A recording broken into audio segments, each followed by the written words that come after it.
Let's get things started, shall we? Nori Kitty, what is going on? How are you? Hello. Good evening. Good Friday evening to everybody. How's it going? NASA Muffin, hello. Hello, hello. Astropix, Astrolux.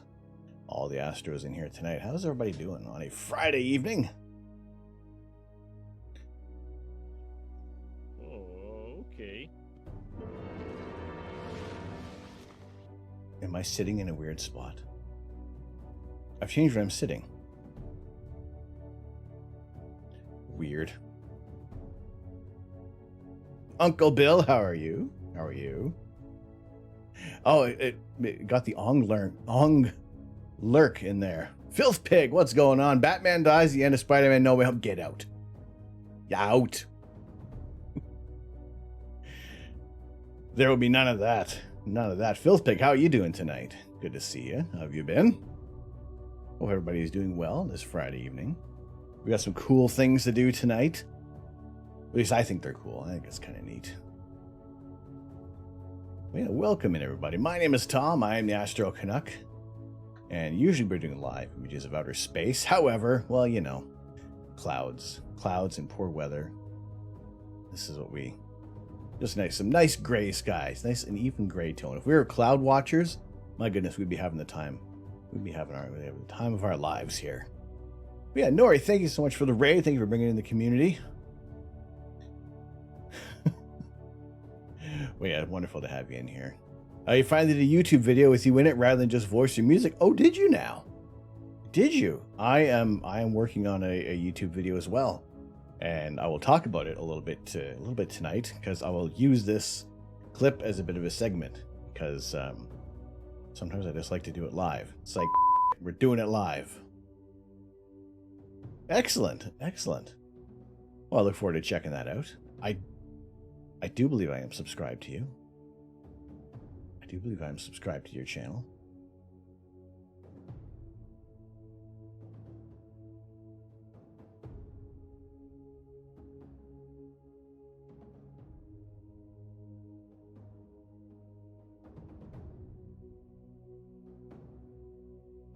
Is it... What is your YouTube? Throw your YouTube channel on here. Drop your link, please. Let me make sure I am subscribed to you. Astropix UK.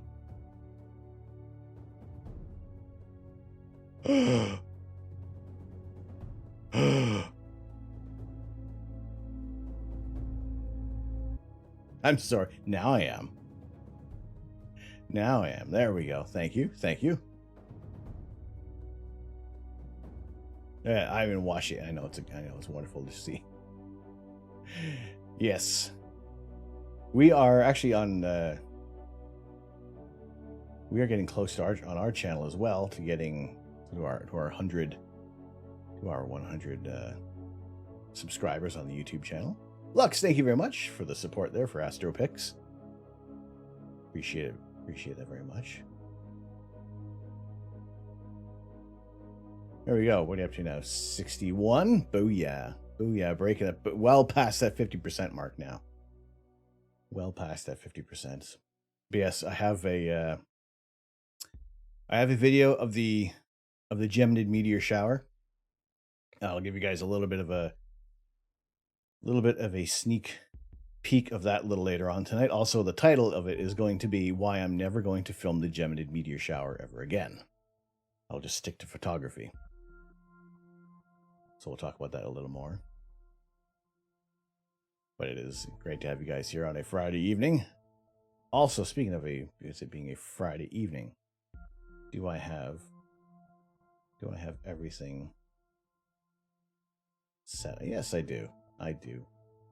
We have all the appropriate channel points are set up there.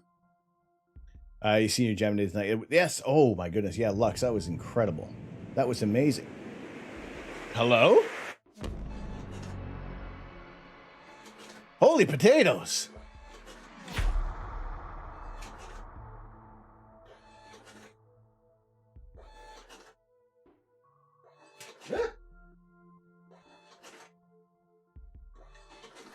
Wait, what's happening here? What's going on? Oh my goodness, thank you.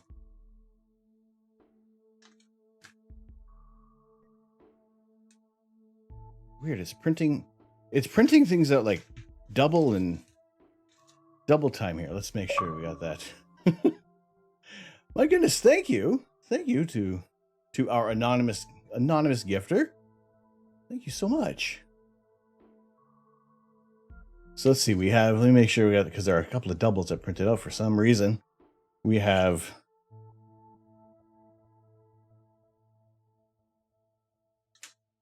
my goodness. Okay. Let's get this. Old Neener, how's it going?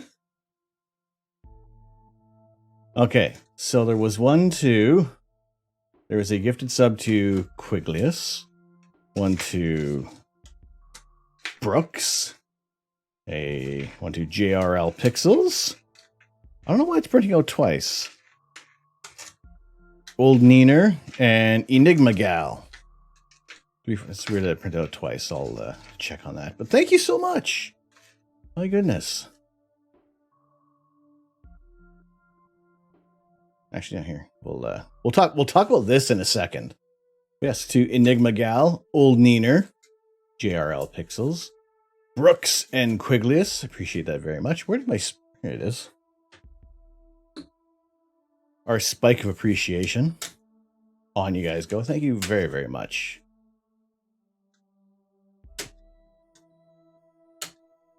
My goodness, I appreciate that. Thank you. Thank you. We'll keep our spike over there. Spike needs a sound effect like the Wilhelm scream. I know, right? Exclamation point, Scout Trooper, all one word, would trigger the Wilhelm scream as well. Yeah, thank you very much. I appreciate it. It is greatly appreciated. So yes, we're what we have right now. We have our desk mask. Desk mat. Can't even say it once. Can't even say it one time slowly. This is the XXL desk mat from Stream Elements. And I mean, it looks tremendous. It is huge. I can't even get in like the whole image here. Or the whole screen. Actually, can I change the camera to something wider? Can I change it to something a little wider on here? There we go. Okay. So you got a little bit of an extra view at the moment, but yeah, look at the size of this thing. This thing is huge. So it's about a meter wide, or 36 inches, and 18 inches high. Yeah, this is I think it looks fantastic. I am like, not just because it's my image, but it's just like the overall quality there. We have coasters. Sneaky, sneaky hidden coasters. But yeah. No, we got. I'm very pleased with this image, and yeah, I wanted to make sure I got a little bit of the clusters in here, and I left out Saturn because that star was just too overblown. But yeah, I'm very very happy with how this looks. The only thing I think I would do is I'll probably upload this again and maybe just boost up the saturation a little bit, because like this is like bang on. That's nice. That looks good. But there's just some other elements about it. Otherwise, I would say I'm very happy with this. I would recommend it if you're looking for a desk mat. Doesn't have to be mine, but if you see someone else who has a really cool desk mat that you've been thinking about humming and hawing, then yeah, go for it. I don't think it's immediately it sits flat. It's not. I can't even say it's a bad purchase right now.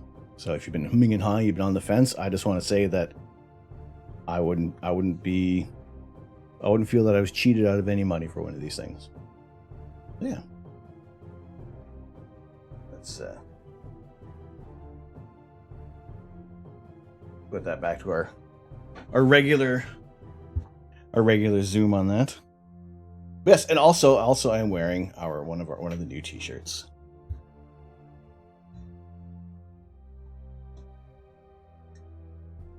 Orders had finally come in. I ordered these a while back, and it seems to be that in the UK, the Stream Elements merch took a while to get there, and from here it was probably about 2 weeks, I think, from ordering to actually getting into the in my mailbox. And even that, like the mat came first. The t-shirts came yesterday, and also I did have a bit of a complaint with one of the shirts that I ordered, and I thought I brought it in here to show you guys.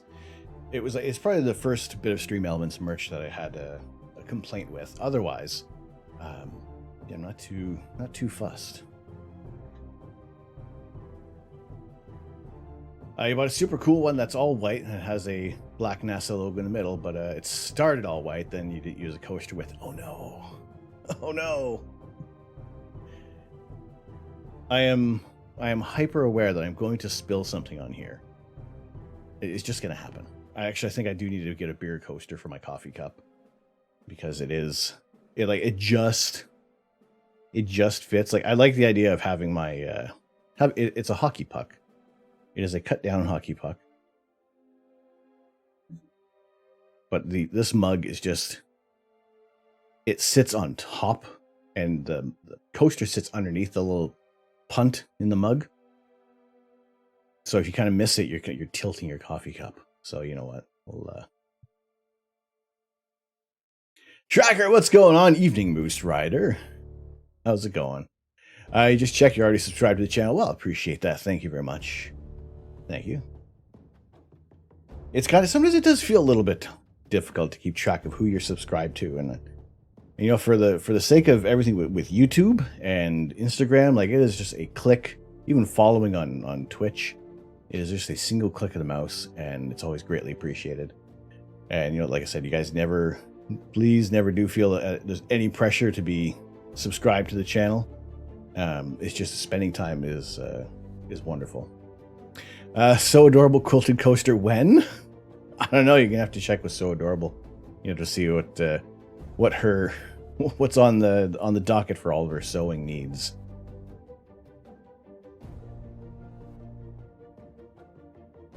But we'll kind of get things updated in the next couple weeks or so.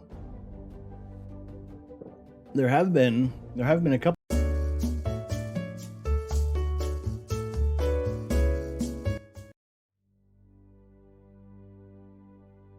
There have been a couple of quilted coasters that have popped up.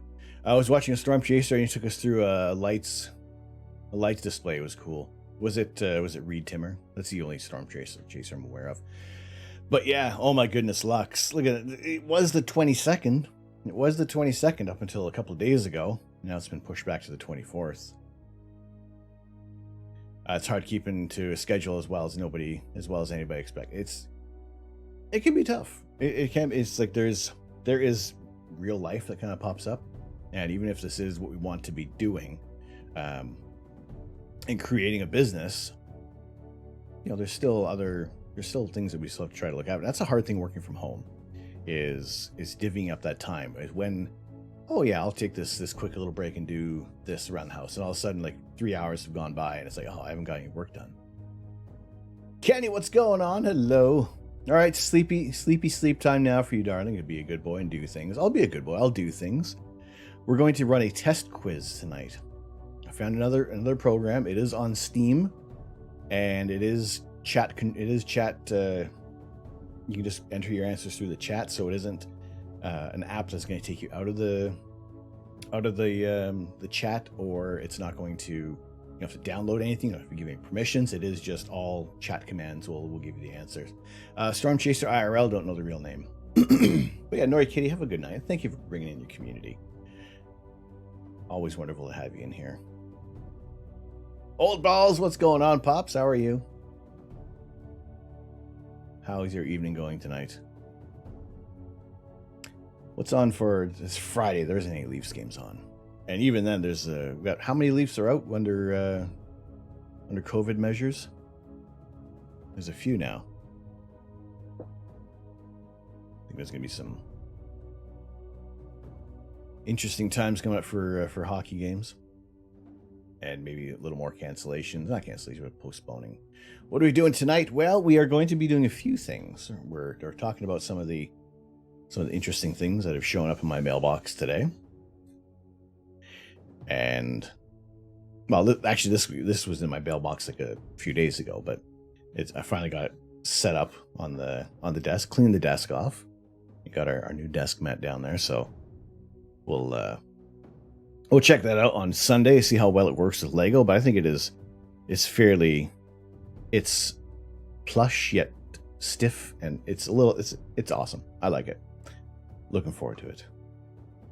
I'm going to be fitting a new EAF next week. I might video it for a video channel. May as well. Just document everything. Just document as many things. I will be talking about the filming that I did for the Geminid meteors when we had our live astro imaging session. And yeah, I like it, but I don't think I'd use that camera again. I don't think I would do it in this fashion again. Curious, how do you clean the objective on your scope? You're nervous about cleaning yours.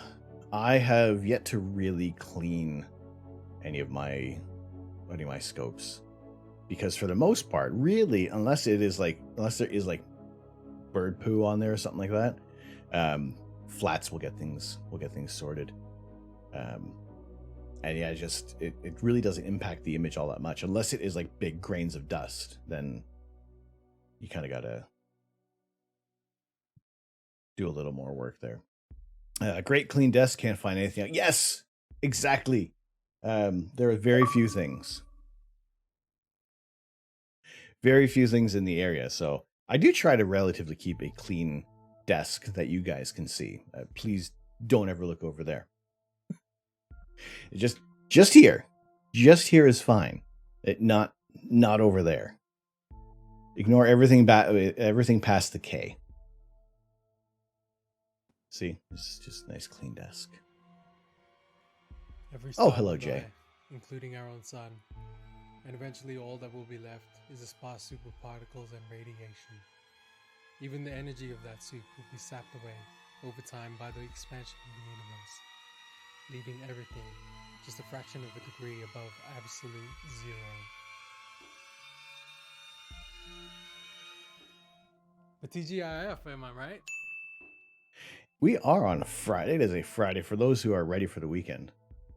Hope you're enjoying your Friday. A little bit of time off today, but another astrophotographer who is a UK pal of mine, Astrophotography. He has a video on cleaning. Where is it? He did a video on that. How to clean telescope optics. My optics, what I start off with is... I'll drop that in there if you guys want to check him out. Check out Razine's channel, because he has some wonderful insight on things, and yeah, it's kind of followed his advice as well on cleaning the optics. What's going on, Lars? How you doing? Evening. Good to see you in here on your Saturday. on your Saturday morning. Yeah, no, Rosine's good. I like the honesty in his reviews.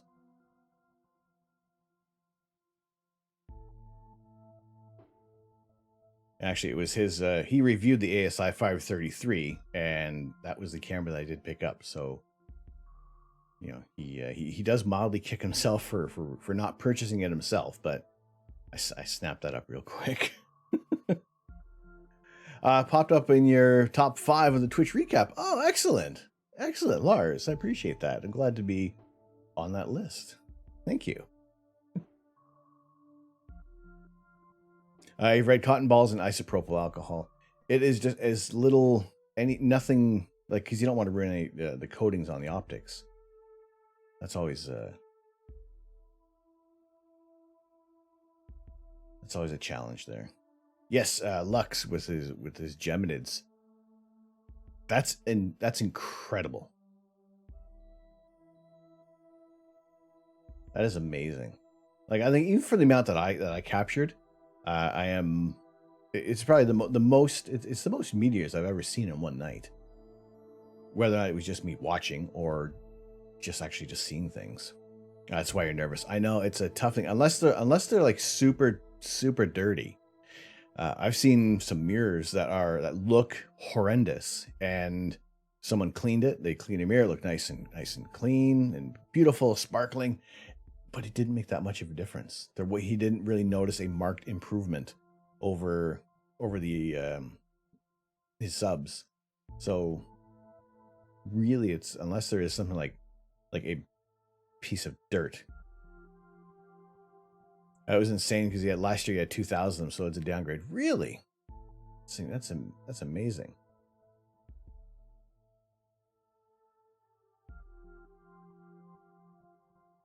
Well, that's cool. I appreciate that, Lars. Excellent.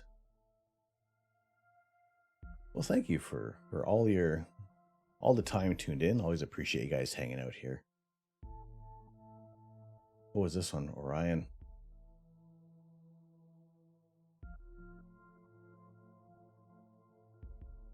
Did it? Holy potatoes.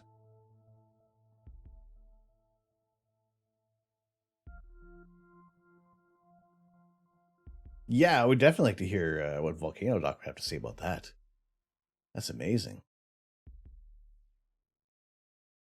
Yeah, it's been very interesting seeing the Twitch recaps, and I noticed some people who were complaining they didn't get the recap, and that's basically because of not being signed up for the marketing emails.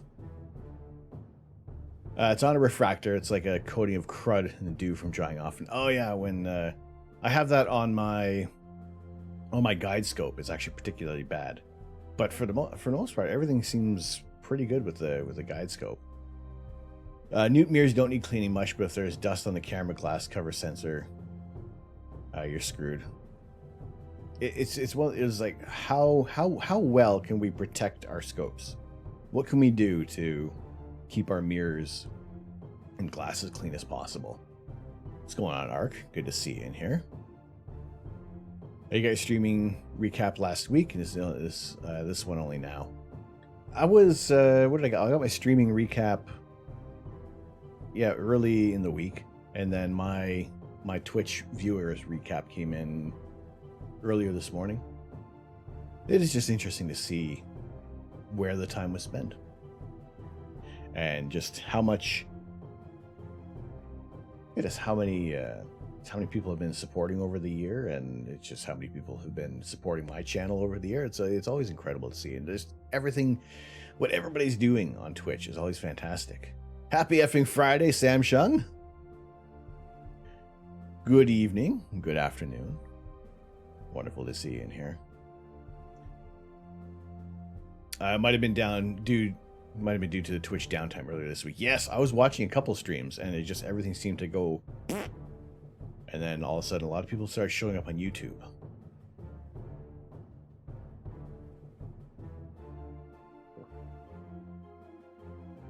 How are your viewer numbers? Numbers in terms of messages sent? Or I like the merch just had like, well, thank you. I appreciate it. There's always weird little things I want to, there's other ideas that I have that'll eventually show up as merch items if they're not just for me. Just other things that'll kind of appear on the stream. Little cute girl, hello, how are you? How are you doing? Let's also drop a few shout outs here. Check out what other people are doing here.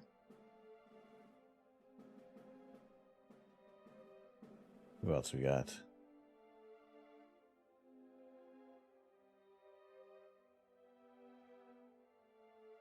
Yeah, go check out Lars in the streams. YouTube, Instagram live streams. Yeah, those popped up really quick. You're doing good? Excellent. Wonderful to hear. Glad to have you in here today. You're reminding warning for Luna Keller when it happened. Yeah, it just out of nowhere. I know you've successfully managed to remain below 999 messages. I'm curious if my viewing time on your channel was high enough or if I need to resolve next year to increase my numbers. I think there is, exclamation watch time or exclamation follow age should work on here. You can kind of get a view of the time spent on the channel versus, well, not versus, it's just what it would be for the stats on this channel.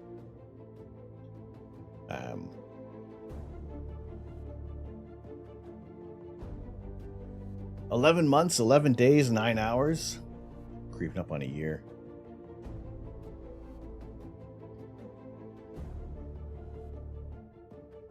My goodness. 4 hours, 4:20. Kenny, I don't think you can watch anymore. You're at that magic number. That's it.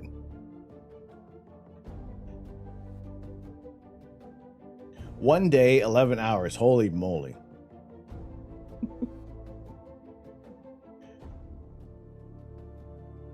Wow. You guys are fantastic. Oh, speaking of fantastic. Including our own sun. And eventually all that will be left. What's going on, Hyperwork? Superparticles and radiation. Even the energy of that soup will be sapped away over time by the expansion of the universe, leaving everything just a fraction of a degree above absolute zero. Let's see what my stats are. A TGIF, am I right? According to Twitch, you sent 27,000 messages. Holy potatoes, really. How are you doing, Hyperwork? Good to see you in here. Good to see you. Let's see what I sent 579 chat messages. Redeemed a total of 1.6 million channel points. Oh my goodness. Finished your last exam during the night. How'd that go? How is it? What do you want to do for 3 weeks? Yes. Hands up. 3 weeks off. Holidays. Holiday time.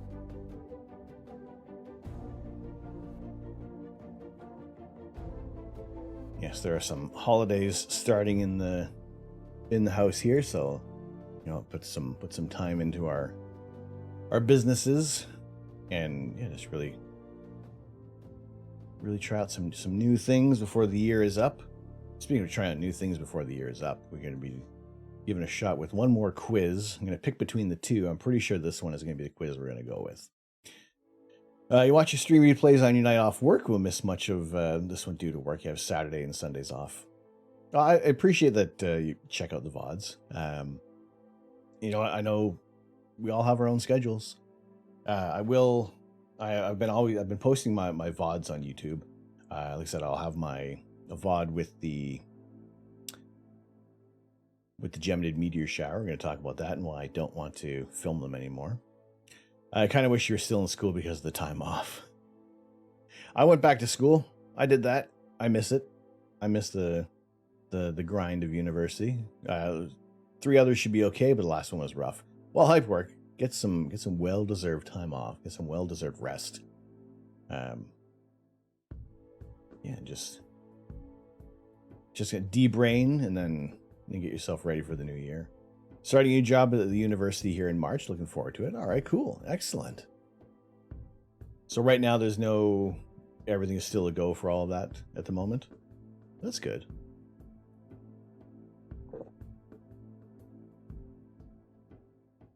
No, it is, I gotta say, going back to school, I missed there was something about every day there was something more to do. And I feel like I did watch, for some reason, I watched even more more astronomy videos, checked out more channels during school time than I do now. It's kind of weird. They also do radio astronomy. Oh, really? I'm like, that's cool.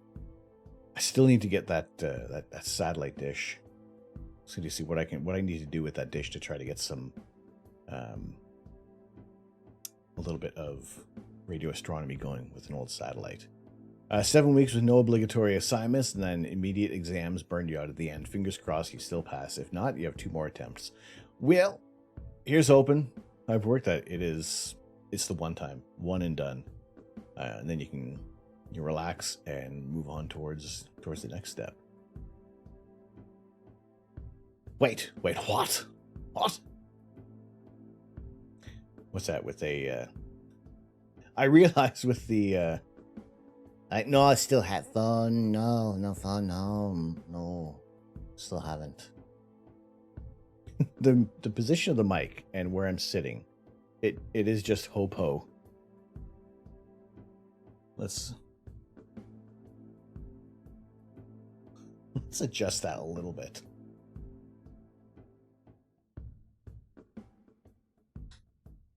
That feels funny. All right, maybe I need to have it. Anyway, I am my guinea pig for the t-shirts. Yeah, that satellite dish is still sitting outside. Still doing that there. We'll get that sorted out. So that's a change. That's something different. James Webb is going to be launching no earlier than the 24th of December. So that's not to say that we'll launch on the 24th, but that is currently the earliest day that they're going to do a launch. So the 22nd, I've already changed that on the schedule. We won't be streaming early in the morning. It may be Christmas Eve day that we're going to be doing a stream, checking out the launch of the James Webb. I can't say the full name because it's already been delayed so many times. It's there's just so many times that it has been delayed. Hey, Deadly Fork, what's going on, Fork? Good to see you in here. How have your skies been? Low turbulence, I hope. Congrats on the fundraise. Thank you. Yes, I'm happy that my brother was able to raise that money through this stream and then through his own channels. So it was great to see him smash that goal for Movember. And yeah, we'll look forward to do something maybe a little different next year. We'll have we'll kind of start the planning like in the next couple of months, what we want to do for next Movember for our fundraising scheme there. But what I want to test out, the night is young. I've been fairly smooth, just windy. It was super windy here the other day. Like I brought in the telescope. Even the camera was brought in too. You can barely see the scope. It's that little tiny white bump on the deck there to the left is just the telescope mount. Do the pictures have to be of space? No. You know what? What has been your favorite image of 2021? You know what? If it's in the show your images or in the general photography, I'd just like to see what you got. What has captured your attention as of late? This whole year, what are you most proud of imaging? Because if you guys want to drop that in the Discord channel, for those of you who may not be a member on there, if you want to share your images, always love to see what you guys are shooting. What's capturing the attention of your lens? What's your focus? It's always good to see that. I think I would say right now for me, it's got to be that image of the Pleiades. That has got to be my favorite image of 2021. And I mean, there's quite a few within that we've imaged live. Thor!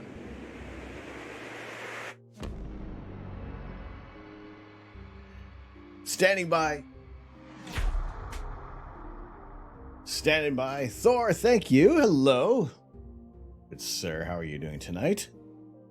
Good evening, my Canadian friend without meters of snow. I know, right? There's hardly any snow, but yeah, Thor, thank you very much for the 10 months. That is greatly appreciated. Thank you, sir.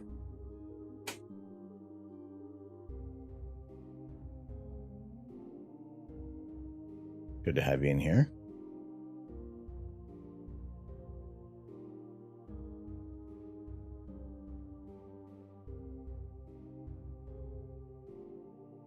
There we go. Thank you so much. 10 whole months. Holy potatoes. We're getting close to a year. My goodness. But yeah, it's been some of the images that have come through. I'm very happy with. Like, never before have I been able to image the Horsehead Nebula like this.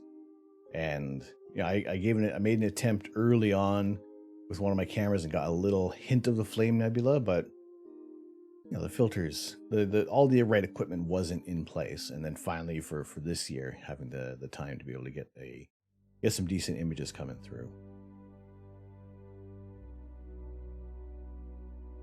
All right, where is...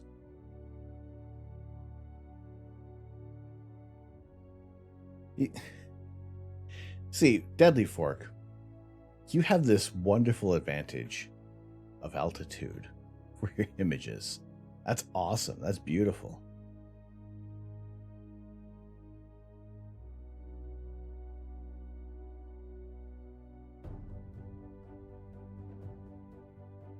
That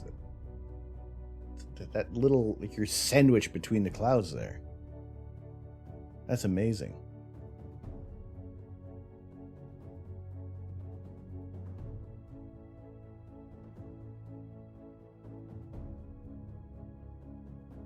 So where, I guess, altitude-wise, how high was this? That's amazing. That's beautiful.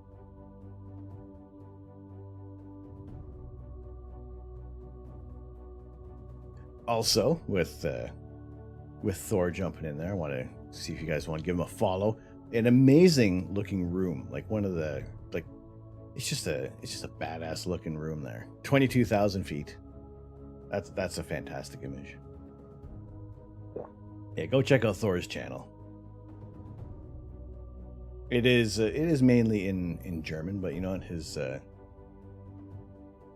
English is fantastic, and you kind of deviate from the norm a bit there.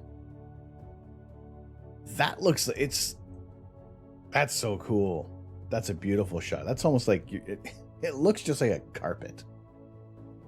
It looks like you sat on top of a shag carpet and threw the sky on top.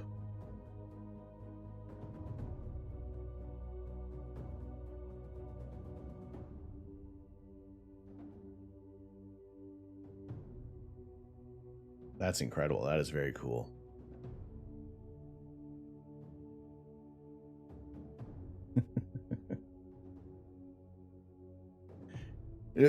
Fisheye lenses. That's it. Just get the fisheye lens.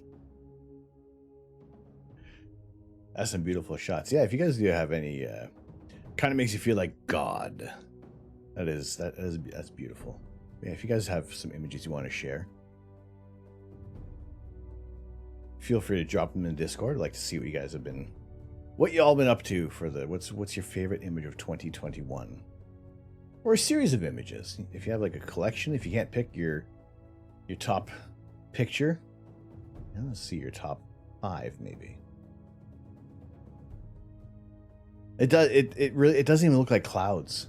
It doesn't even look like clouds. Quiglius, how are you doing? Good to see you in here tonight. So I want to I think you have, like, with different weather conditions and different altitudes, I guess you're going to have all these very interesting views. That's awesome. See, if we were more cloud enthusiasts, then this is what we'd be striving for. So we'd be aiming to image. But some, you know, if we can just get high enough, not have to worry about clouds, then we'll point our telescope skyward. No worries. I appreciate, you know, it's always just check out what everybody's doing on Twitch. Always cool to see what is making people happy. What you want to share. So what I do want to try out while the night is young, before I totally forget, is want to run our little test of another quiz. And this one should be, this is chat command controlled. So it is just the number sign, and the number is what is going to give your answer. Now, some of these questions I do have set up already are, some of them are nonsensical. It doesn't really make sense. Imagine being a devout cloud enthusiast and being pissed off every time there's a clear moonless night. I know, right? It's like you almost want to switch that hobby and you're like, gotcha. Here's my telescope. Let's get pictures of space. What's going on, CJ?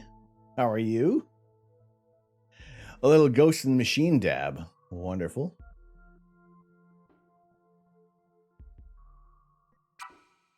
Okay, let's okay, those sounds are coming through. Schoolmate of yours became a F4 pilot. He loved driving through big holes in clouds. Oh, that's gotta be a rush. That's gotta be incredible. I was gonna go to bed, but got some cola and sugar. Gonna actually be here. Well, CJ, thank you very much. Always wonderful to have you. Always good to have you in here. And I would say, like, just in time, because we're gonna run a test quiz. We got 10 questions. And oh boy, I really hope this works. I really hope this one works. Let's see if can I resize this window at all? I don't think I can resize this window. So this is, let's just go over to this monitor for a second here.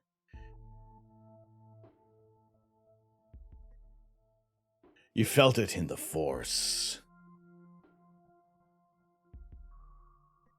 All right. So we want to play a quiz.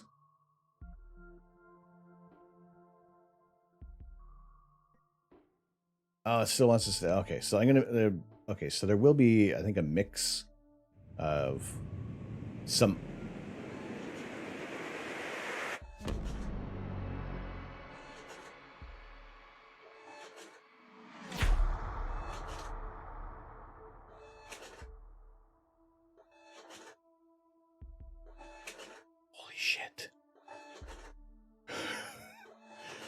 Oh my God, Quiglius!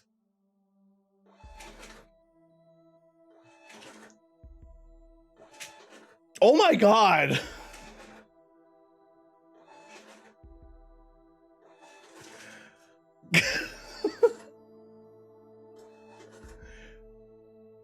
Holy potatoes! My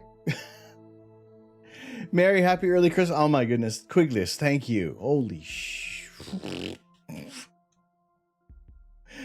Oh my goodness! Holy potatoes! Oh, holy shit!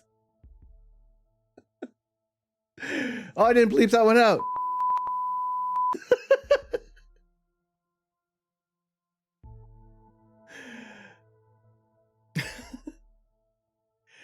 Oh my goodness.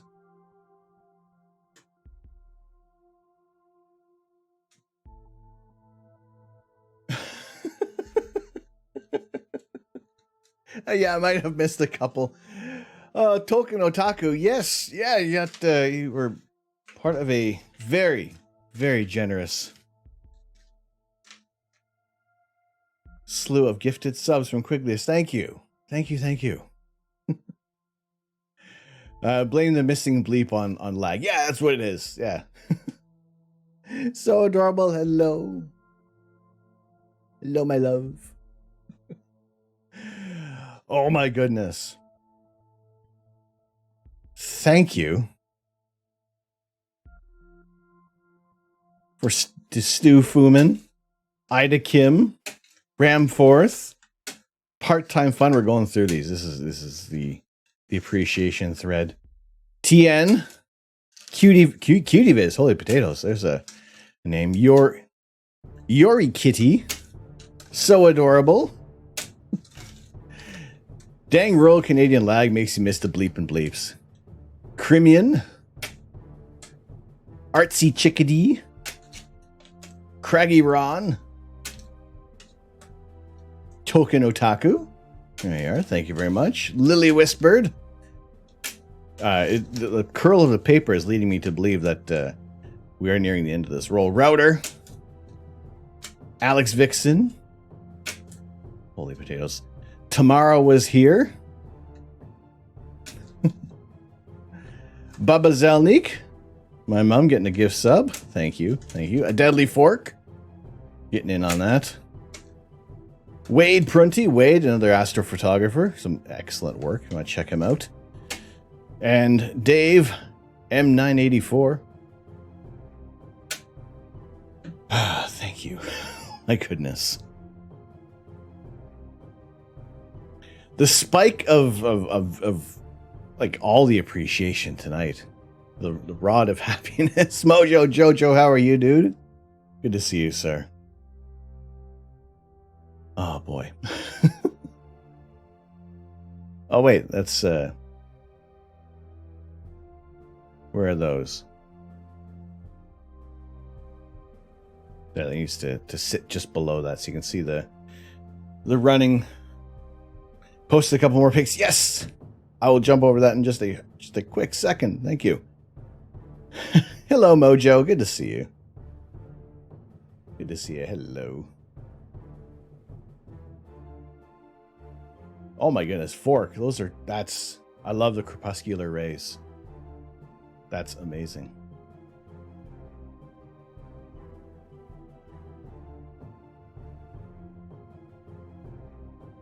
Those are beautiful. What type of aircraft do you fly? Those are amazing.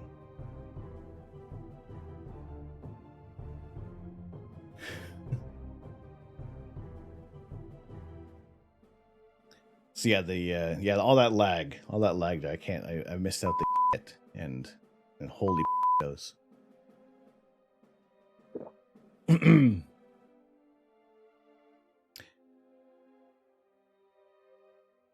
Ember 175.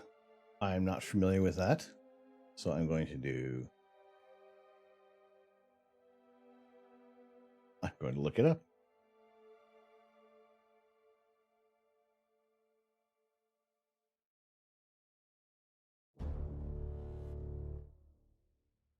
Oh wow.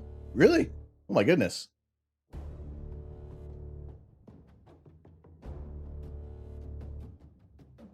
That's like some serious hardware.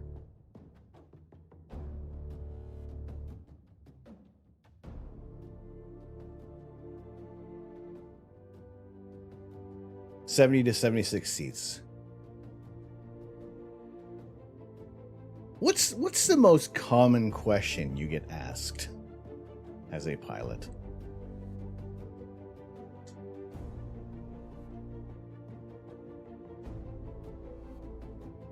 When did you start? Like, what?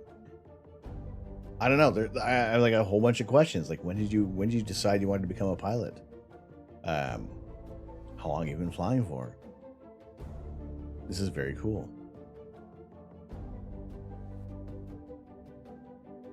What your schedule is like. Like, how does it usually work? Like, when you're flying to a destination, like, is there a lot of time you have to stay where you've landed, or you just kind of basically turn around? Or is there like a limit to how long you can fly for? Is it like you need like one flight, or you have to, if you're doing like a long haul or anything like that, is it like are you broken up? There's many questions.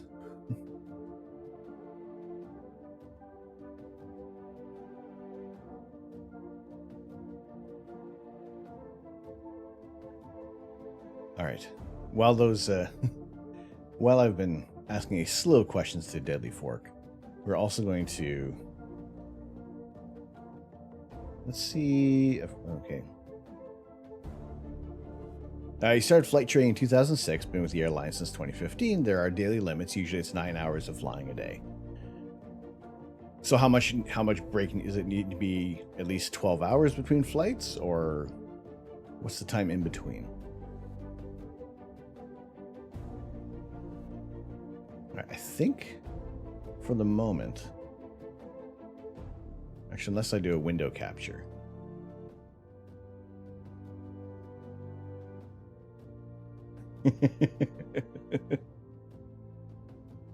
I like that one. How often does Kenny Loggins pop into your head?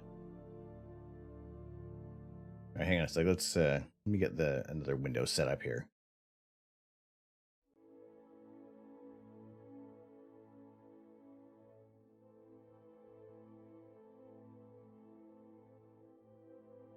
No, it's not the one I want. Let's go for...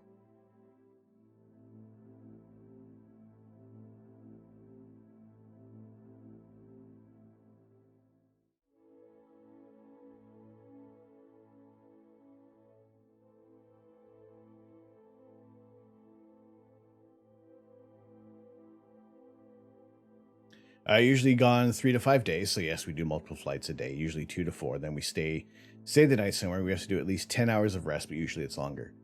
Okay, that's not too bad. And is it usually within, like, is it just within like the US, or where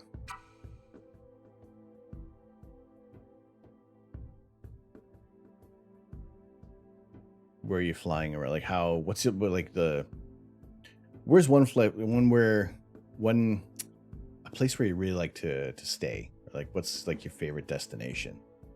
Gibson Picks, what's going on, sir? How are you? Dustin, good to see you. I have, yeah, there are some messages I need to shoot over to you. Dustin, good to see you in here. Thank you for popping in. Hopefully you guys are having a good Friday afternoon, Friday evening. I'm just getting this window set up to, let's see.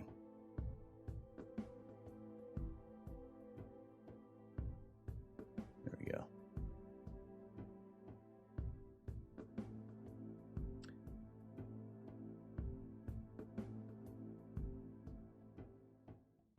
All right, let's go with, well, why not make, okay, hang on a second here.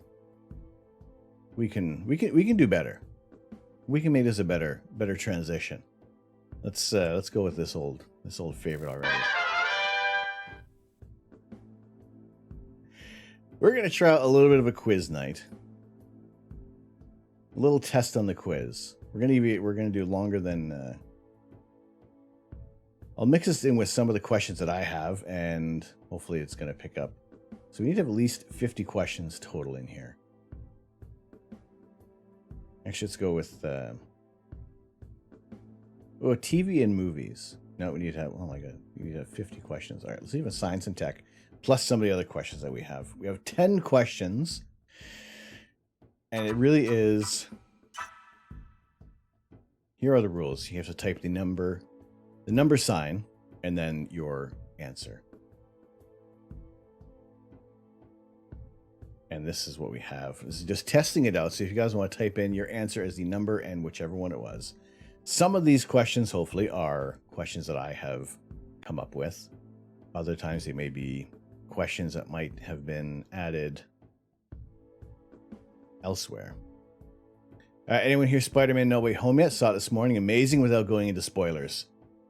I have not seen it. I have yet to witness this film. I want to, but right now it is, it's not in the cards. So as of 2016, Paraguay uses 100% renewable energy, but what type of power is it? Now I will have, because we need to have 50 questions, I will be coming up with 50 questions for our quiz night on the 30th of December. And I will be starting earlier, probably about maybe 5:30 Eastern Standard Time, so we can kind of get a few more, hopefully get a few more people in on the across the pond who are joining in. And yeah, this is kind of a just to see how well how it works. Some of these questions I don't know. If I don't know the answer right away, I'll join in. I'll join in there. See if I figure it's going to be. I feel like a minute, maybe long enough that maybe short enough that you guys can't Google the answer.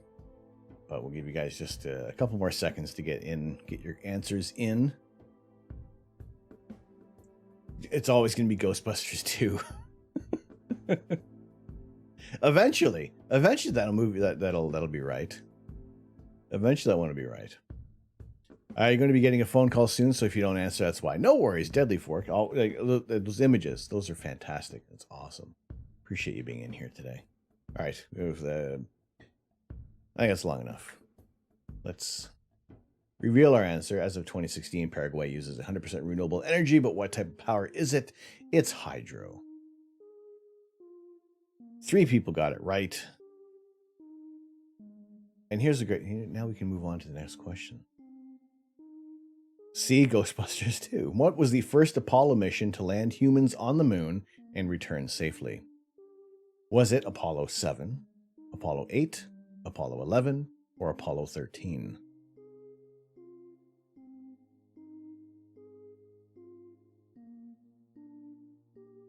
Now there is the other ones that are, you got like 30 seconds is like the longest time. I was trying it before with like 10 seconds to answer it. It was like no. That was not going to be it. I'll throw my answer in there.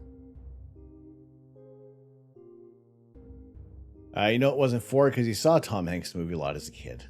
I think I watched. How many times have I seen that movie? Not enough is the answer.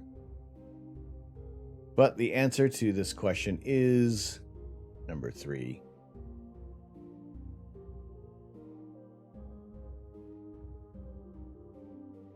I was kind of hoping there'd be, I guess I got 50 questions that are going to be picked from Science and Tech and only 10 from, when did the first version of Microsoft Windows release? It seems like it's, I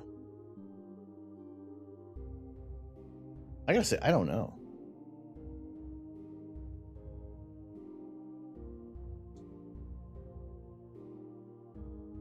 We're just gonna, we'll just pick an answer and see what happens here. So also what I like about this one is that people can kind of jump in and out. Last one had timed answers. So if you're on your mobile phone, you had to jump out of chat into this app and then get your answers in. And if there's that little bit of lag, a delay, then you would either get the question, you wouldn't get enough points on your question if you got it right, or you just maybe I might have missed like the whole question altogether. So when did the first version of Microsoft Windows release? 1985. I had no idea. I went with question number 2 because of, Ghostbusters 2. When a resolution is described at 1080p, what does the P stand for? Is it 1? Pixels, 2 phases, 3 photons, or 4 progressive?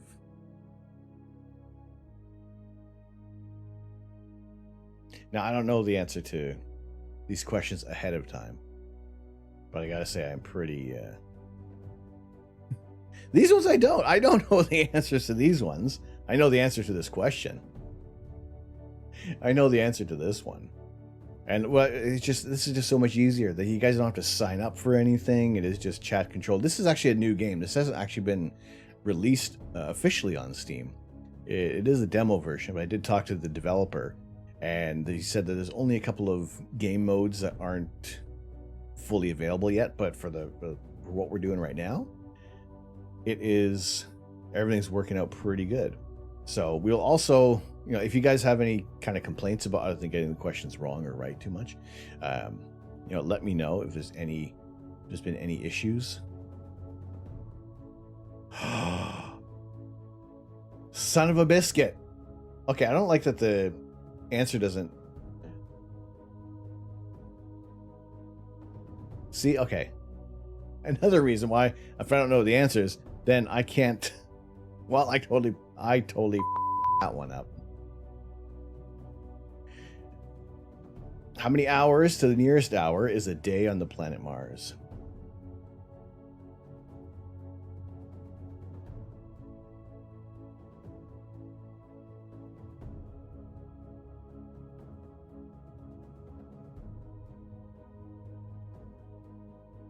Get your answers in. Get your answers in. Anybody can play. You're all. Now, I don't know about you, about how many, if it registers multiple times. If there is multiple times.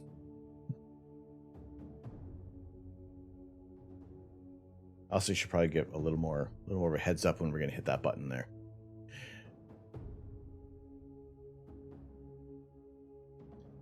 Another science thing. There's no questions from mine. What is the Raspberry Pi? Video game console, single board computer, a tablet, a delicious dessert. Now, I'm not gonna put it's a number sign and then the answer there.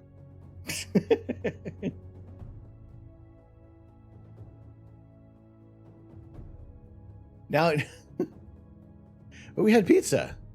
We had pizza tonight. What's going on, Ray? Ray's a fan. Welcome in. Good to see you. See if you answer the number sign and 1, number sign and 2, 3, or 4.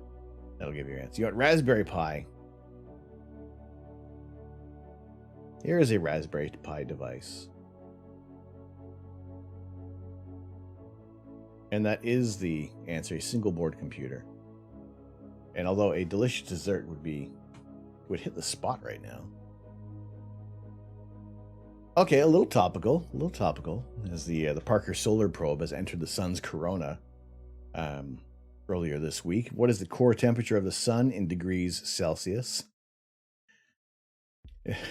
Or secret answer number 5, the €350 Raspberry Pi called ASI Air.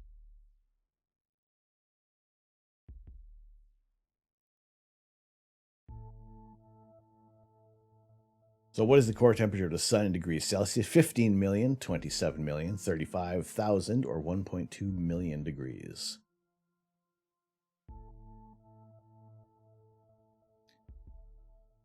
Now, have I memorized them? No. No, I have not.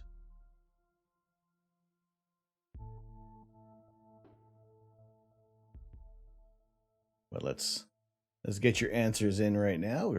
We'll reveal that as number 1, 15 million degrees Celsius. And why the corona is hotter than the surface of the sun is what the Parker Solar Probe is going to be looking into. And hopefully we get some interesting data coming through there. And that was also really cool to see the Milky Way flashing through in those images from the Parker Solar Probe earlier today. That was earlier this week. Approximately how many Earths could fit inside the planet Jupiter?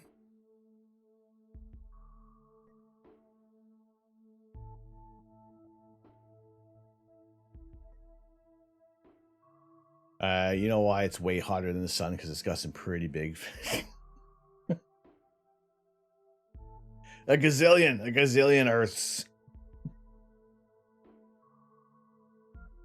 Well,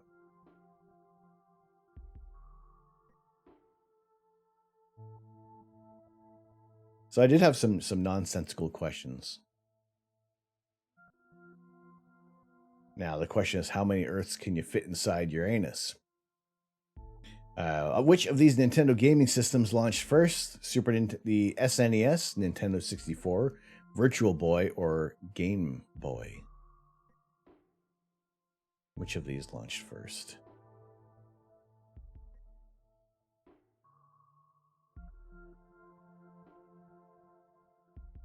Did anybody actually play the Virtual Boy?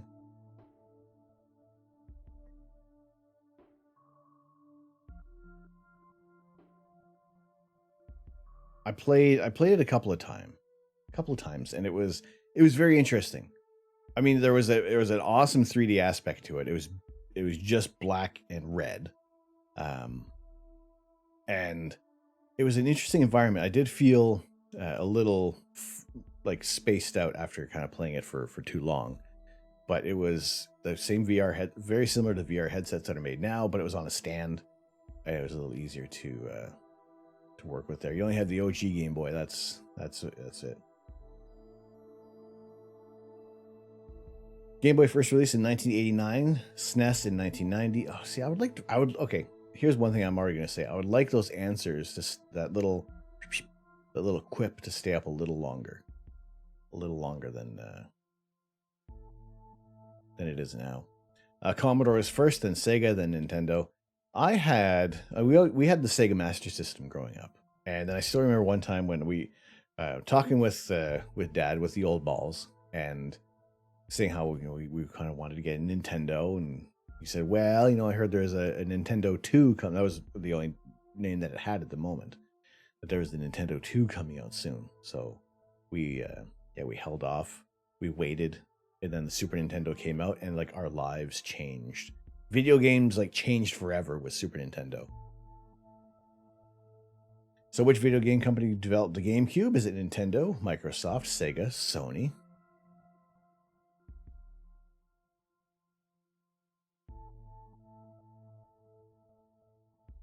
Getting your answer. CJ, you have no choice.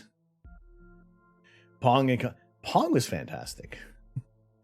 Hi, Super Nintendo Chalmers.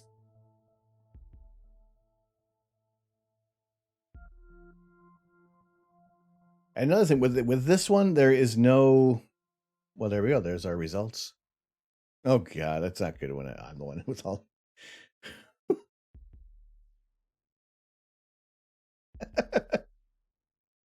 The important thing is everybody's name is up there. And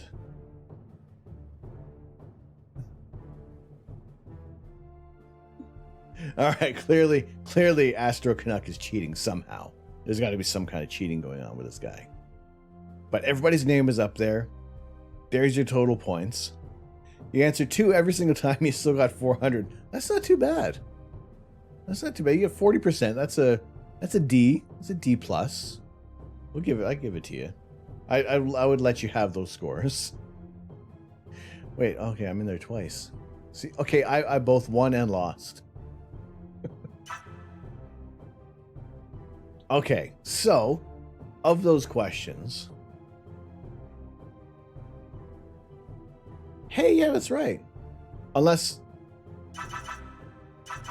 maybe it's just the top 10? Old balls, did you get any right? Was it that far down the list? It only shows the top. Okay. Yeah, why didn't it show? Is that old balls? You were given the answers in there as well.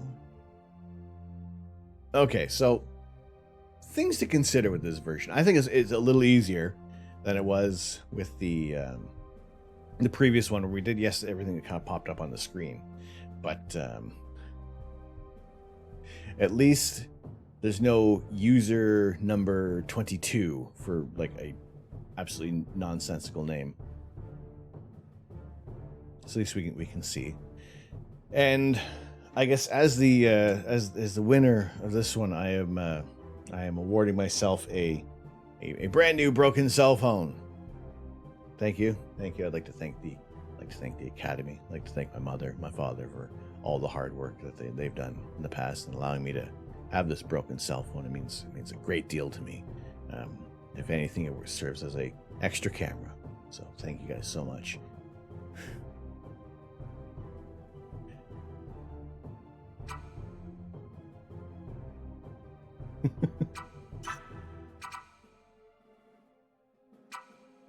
So yes, there is a whole bunch of questions I still have to kind of create. I was kind of hoping maybe some of them would show up, but you got to have like 50 in there. So I guess I only picked them all from the yay, brand new and broken. It was brand new. Well, it wasn't brand new, but it was like new until one of the cats decided that they wanted to throw a candle on there.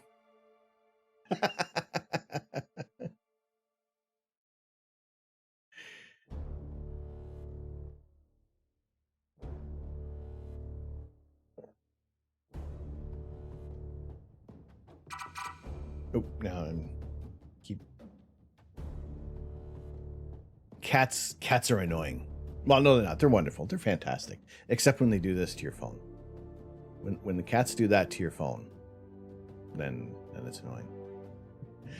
Dave, what's going on? Good evening. Just popping by on the way to bed. It's like 1 a.m. here. Just want to say thank you for the gifted sub. Well, Dave, good to see you in here.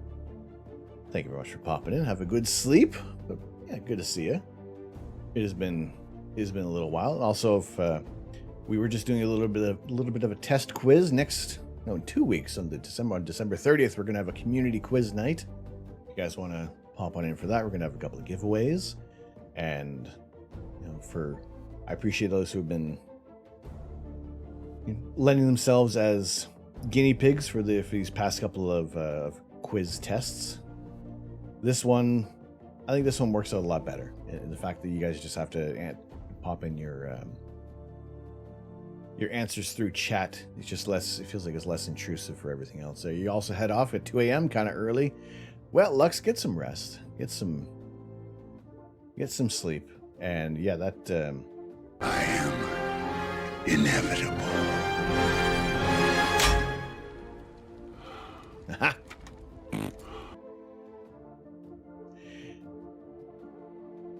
Yeah, no, thank you for your images sharing your images as well of the Geminids. That is, Lux, that is also tremendous. When you are a little more awake, let me know what you did.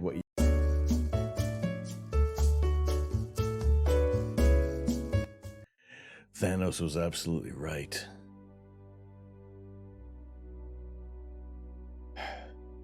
There are many Marvel movies that I have to catch up on. I haven't watched any of Hawkeye. Been avoiding every spoiler for Hawkeye. And yeah, avoiding every spoiler like mad for Spider-Man. What's up, Third Rock? How are you? It's going well tonight. Before your eyes quit. Yes. So what camera did you use for this? By the power of Grayskull, I have the mustache. Oh, good. Here's the mustache where you guys can ask me any question, and it will be a yes answer. It will be a yes answer. You have like 30 seconds to ask me any questions that you want with this mustache. Because it's just going to be a yes. Using all-sky camera. That is pretty cool. The camera that I use, I'll show you guys in just a hot minute here. Some ASI one remove the star trails that interrupt, and that's it. Well, that's tremendous. Is 42 of the yes, it is, and that concludes our section. And that concludes our yes only question session. Although if that mustache ever pops up again, you guys are free to ask any questions, and I have no choice but to say yes. By the power of Grayskull, I have the mustache. These are all no. These are no answers for this one because it moves so well. I love it. Up and down doesn't work. This side-to-side movement makes me happy. I guess with this one, maybe any questions we met with no answer. Is the rules no? You know, any questions in here?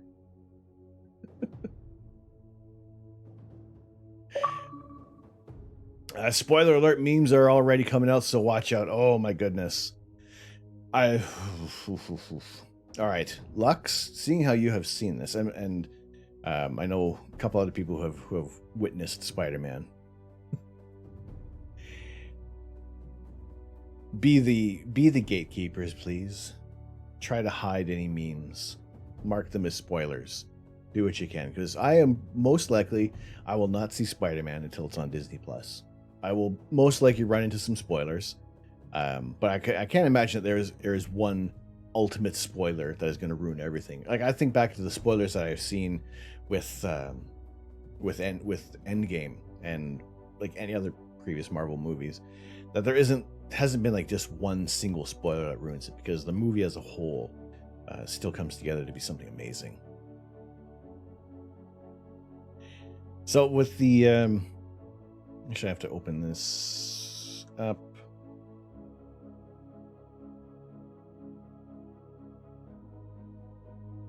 I'll give you guys a look at the some of the meteors that were captured. You got spoiled at just before the start, but that's it. I mean, even that one, even if I knew, I would say that I would have reacted the same way. All right, let me see if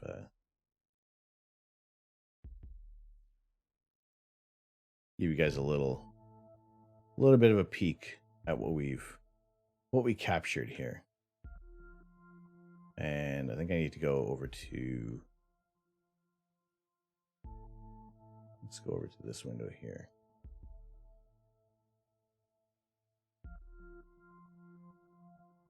And excuse me.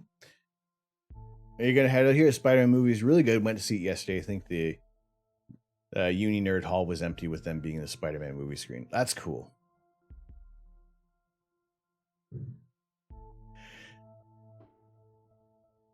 Who's B and why is she the gatekeeper? I don't know.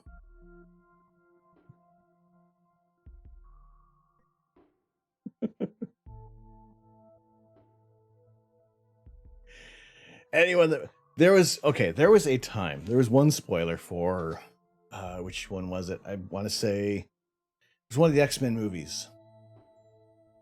I think it was one of the Wolverine movies, and my mom went to go see it, and she walked in. We were all playing video games or poker that night, and she asked a question, and it was a post-credit spoiler, and then like 90% of my friends hadn't seen that movie yet, and it was like one of those, oh my, oh. Your mom got spoiled for Empire Strikes Back in '81. She thought the friend who told her was full of it, so she still got the shock of the reveal. Well, that's always good. It's it seems so like, okay, even with like news of, let's say, even like soap operas and wrestling and TV shows. Now the information gets out so quick, you kind of know when someone is like leaving a show, or maybe somebody is being introduced into a show, that maybe one of your favorite actors is joining a TV series that you like. And it's like, I feel that there is like this kind of entertainment naivety that I miss, of just being surprised and enjoying what's happening in the series. So that's always, it feels like it's tough right now. Another thing that's tough, another thing I think is, you really only say Marvel movie trailers are full of, it's true. I think there have been quite a few trailers where it's like, thing didn't happen. So it's always that little bit of a, they do change some things up. They add some different scenes in I remember with I guess like Infinity War and Endgame, they couldn't reveal too much for the trailers.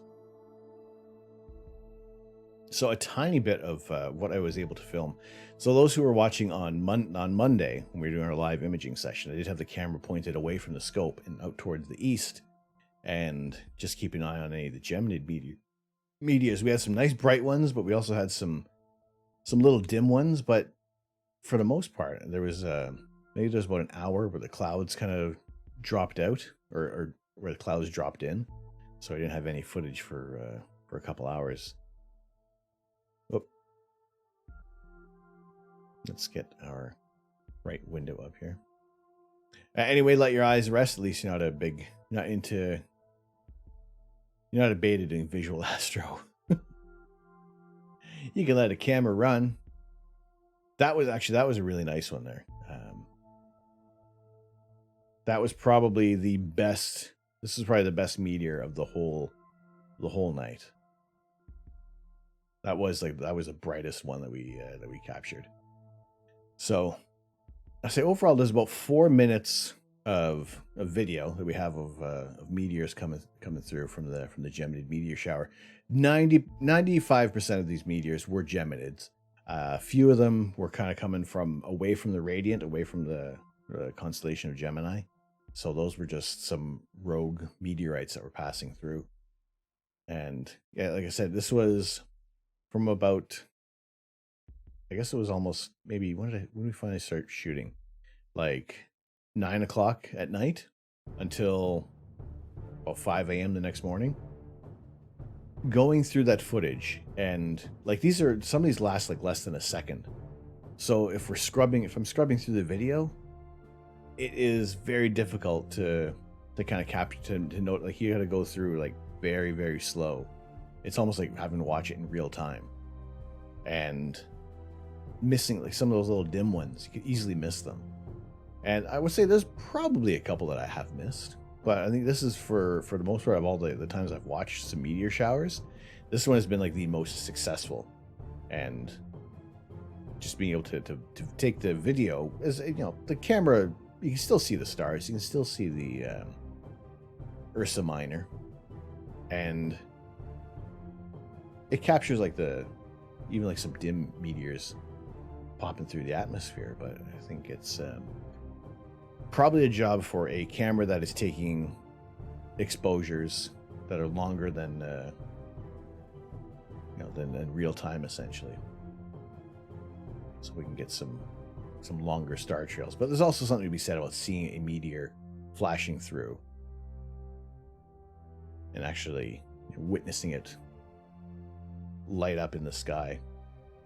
And that was a really slow one. I don't even know what angle. That must have been kind of just skirting off the top of the atmosphere. But there were a couple of times we had some double meteors flying through, and you know, but it just took so long to go through this video. It happened Monday, and now it's Friday, and I still haven't got the video ready. There's like 10 wishes right there. Or it could be Santa making his runs for the holiday. You never know. There was one year when I was living in England, there was like a bright red streak, a solid red light that went across the sky, and it was on Christmas Eve. And I was like, wow, that was Santa. Yeah, that's a little bit of a sneak peek at some of the upcoming video. We'll share that on the YouTube. You lived in England? No way! Must have missed that. I know. It was a brief stint. It's very, very short time. Very short time I was in England. So for the time of editing all that video, it was like almost like 3 nights of skimming through. Like each segment was broken up into an hour, and yeah, it took a long time to pretty much watch all that footage back real time and capture any individual meteor that was showing up on camera. So that was it was tedious and a little different than if you're taking like 30-second exposures, and you could quickly do a little bit of a blink comparator with Adobe Bridge, or even if you have like PixInsight, you can do something like that where it's easier to see if there's an anomaly in the sky, which would be a meteor. And I think what I liked about this was that we had the images, the video of a meteor shooting across the sky, rather than like a streak coming at a small point, getting larger, and then fading off into another point. Which, I mean, those look great. It's fantastic. But yeah, to be able to see just watch the meteor streaking across the sky, when you can go back in the video and you can see when they're appearing, where if you're watching alone, if you're watching using your own meat cameras to watch this, sometimes you'll miss one, or you'll just catch the tail end of a meteor, or it's like behind you and you don't even notice it. So that's why also getting an all sky cam would be a pretty good idea as well. It's almost an essential thing that we're going to be getting to add on to the stream, so we can have a more sensitive camera with a wider field of view, and just being able to watch the sky more often, because meteors happen all the time. Earth plows through like 40 million tons of debris every day. And this is some of the debris that pops through. Video is always better because then the question is that real or Photoshop, sadly. Lucky Earth. That's a lot of plowing.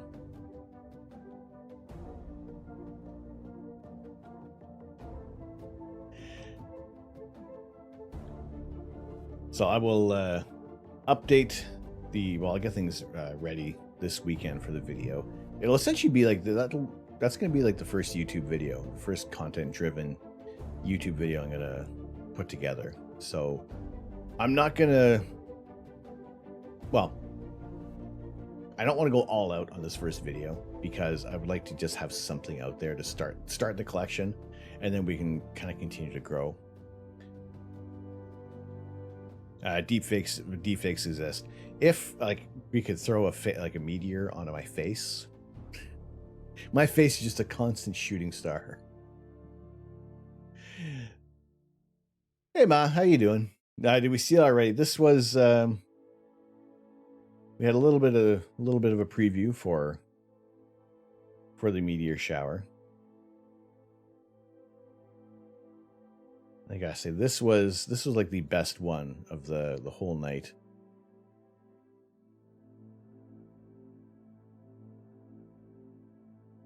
Should be. Did I admit that I already? I think I went right by it. You see, even as I'm scrubbing through this, you don't always catch them.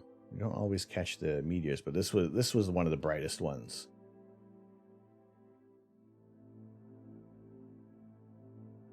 And because we were farther at this point, I'm just going to pause it right now. At this point, Gemini is way up in the kind of the southeast, so we're away from the radiant. And when you're looking directly at the constellation of where these meteors are originating from, be it Orion or Taurus or Orion, it's always better to be looking almost away, like have your back to from the radiant, so you can see the longer streaky meteors, like that bright one that we just saw. So that was always. So otherwise you kind of get like the short streaky ones that are almost like pointed, that come like almost right at you. If you see like a new star in the sky, all of a sudden it gets like brighter and then faint, and then there's no tail, then essentially that meteor is heading like straight for you.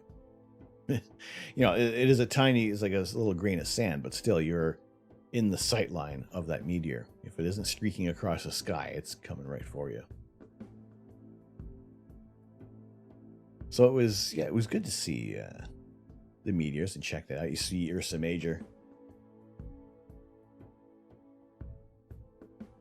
It was, I gotta say, I saw more with this camera than I thought we were going to. I kept it off of the infrared because this little deck would have been creating a lot more light reflecting back into the camera. So I opted to keep the daytime mode on, so that when we did see any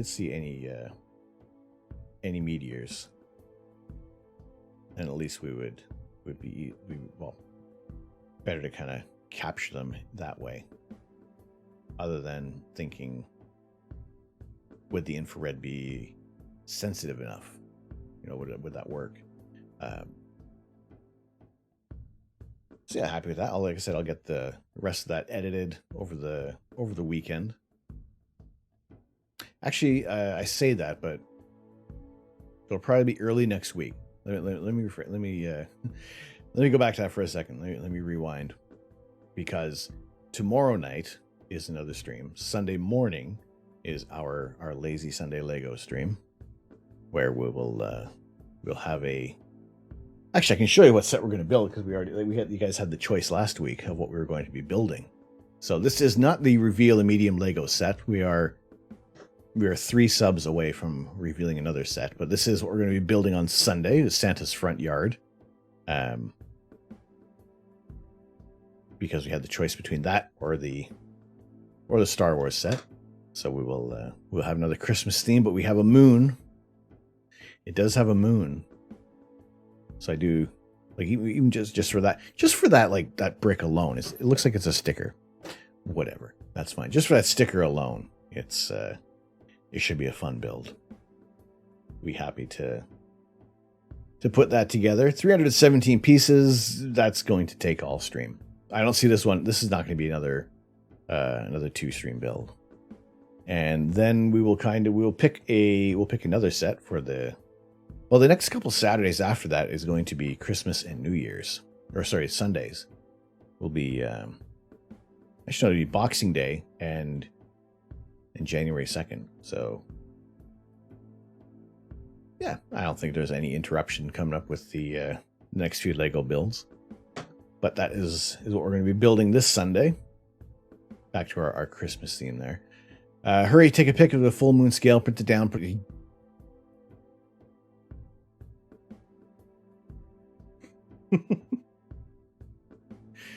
I don't know. It's so adorable. Are you in here? Do we have sticker paper? Oh my god. Third Rock, that's brilliant. Even if you're joking, that's brilliant. Yay!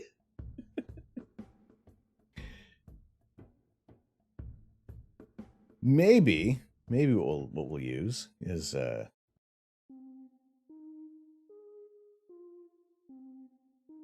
maybe we'll use this moon. This was the moon. This is the moon we captured on Monday. I did a little bit of work on it, not too much. I realized it was overexposed. That's blown out. It's not for today. It's not for today, but it's this moon or one of my other moons. We got to find some sticker paper to print out and make the sticker for this moon. Forget Lego's sticker. We're going for full accuracy on this one. Go for an accurate moon. We have until Sunday morning to get this sorted out. Avery label will work just fine because we'll print out a moon and we'll miniaturize it. We'll make it into a Lego sticker. Third Rock, that's brilliant. That's fantastic.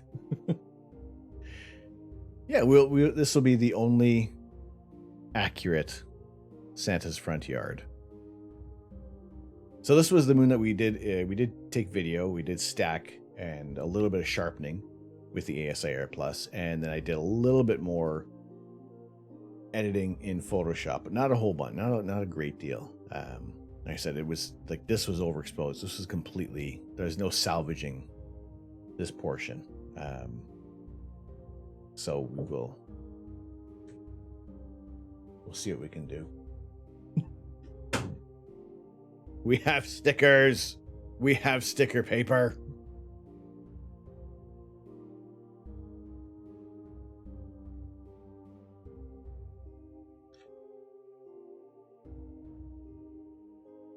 Thank you. Perfect. Moon is so hard to not overexpose. This was. Thank you, love.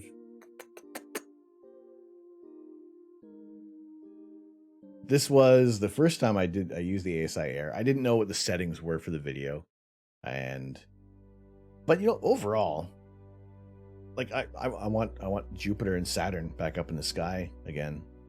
I want to see Mars. I want to get the RC scope and take some video of the planets and try to get something resolved. I know we wanted to look at Uranus the other day, but I was using the small wide field refractor, and like we were at like 300 millimeters, and you want to have like 3,000 millimeters for the outer planets. Third Rock, you're saying 3 to 5 for Jupiter, or sorry, for Neptune and Uranus. So this was at 720p, so it's not even full resolution for what we could get with the ASI Air Plus. However, I think it's a fair go. It's better than what it would have been with a single exposure. I do have a picture of the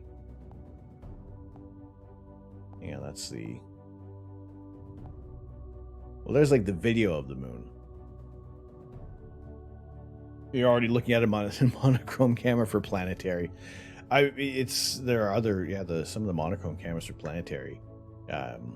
You get that, just the way how the smaller sensor is better for planets because there's less to have to process.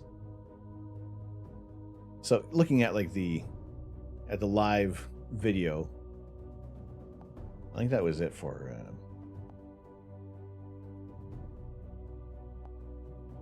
I don't think the moon showed up in any other picture folders. These were the stacked images. Yeah, that was just the video that we shot, and it was too overexposed for the moon. But you don't want to spend 60, or so you don't want to spend 600 something for 174 millimeter. It all comes down to what you want to, what your goals are going to be, and yeah, I mean it's. But think of all this as this is the marathon for astro imaging. And when I put the camera onto the 8-inch telescope and we go back to the moon, we'll be able to have the moon as a full disk in our sensor. So it's not going to be a little bit of a smaller object in our like we have in our refractor with also a smaller aperture. We'll be able to gather more light and get a little more detail on the moon. We'll also switch out the filters. I am going to pick up a UV IR cut filter.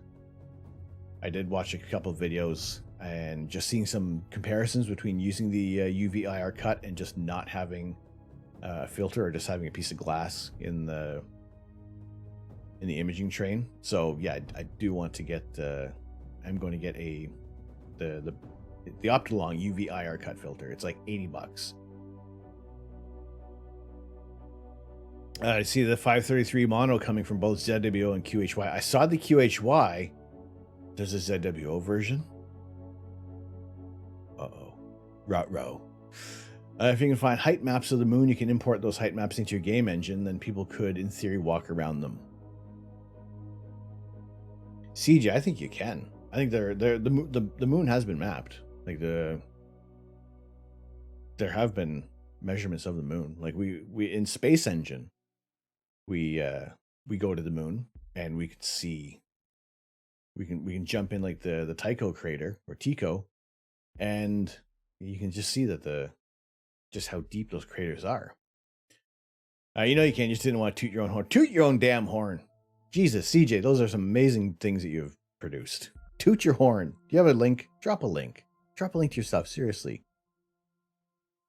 Share your Twitter or something like what the dude. That's some amazing things that you have. Amazing work you've done. So toot away, please, please. The sneaking people. You learned if QHY makes the camera, ZWO will as well. Oh, how cool would that be? Have the color and the monochrome. I love the 533. 533 is amazing. Oh, that'd be so cool. Yeah, because I saw the QHY. I think you posted that. Did you not drop that in the Discord? Was that in our Discord channel? Yeah. So I'm thinking, what? I guess, why didn't I hear anything about ZWO? But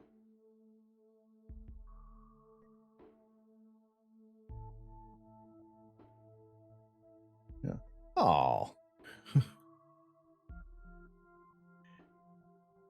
Death by Muffin is a super fan of the channel. my channel that I was a super fan of was Glorgana.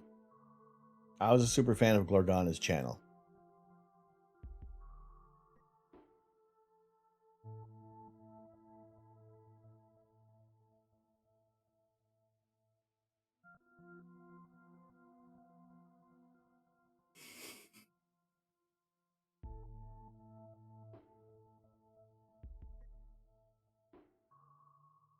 Damn it, CJ.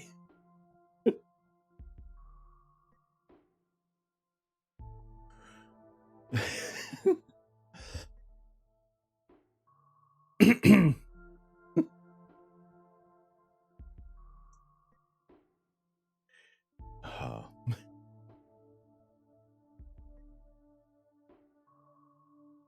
Hey, Token Otaku, thank you very much for joining in the Discord. So what you propose we do next year? What you proposing? What you proposing, CJ? You create the entire solar system.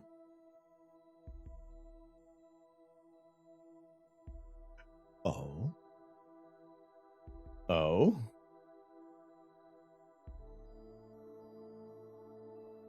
And we write a script exploring all the planets. I'm liking where this is going. I'm liking the sounds of this.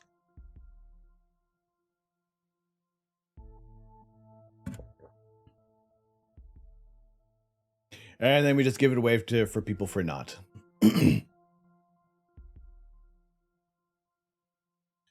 it do it? No, see, my mailbox is open on Twitch and Twitter and things like that.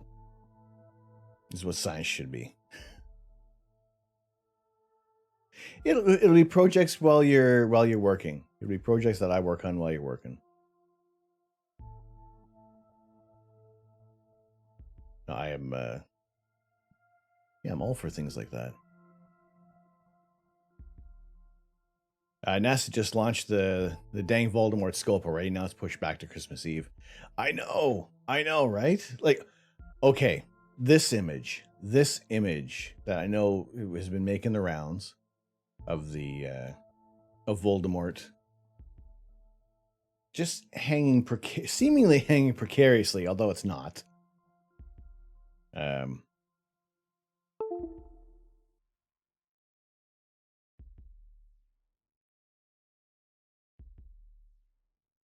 We for those who've been keeping a keen eye on Twitter, you know, well, why can't I find the darn thing?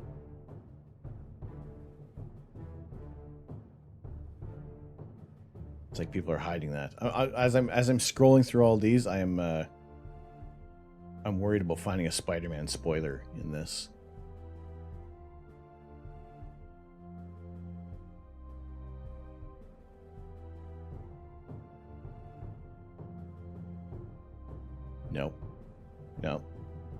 No.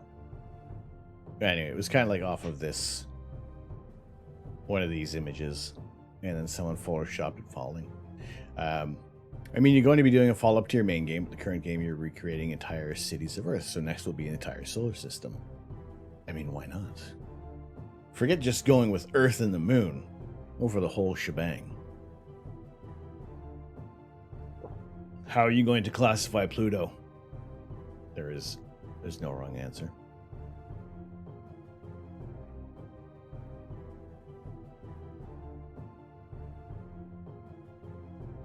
Not a planet. All right.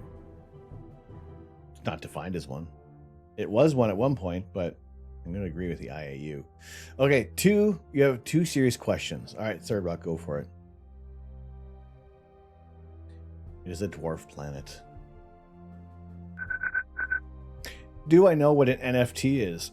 Yes, I am aware of what a non-fungible token. Still don't quite grasp everything about it. Oh yes. Neo's Angel, thank you very much for the follow. Welcome into the observatory. Glad to have you in here today. If we class Pluto as a planet, then we have to class 10,000 things as planets too.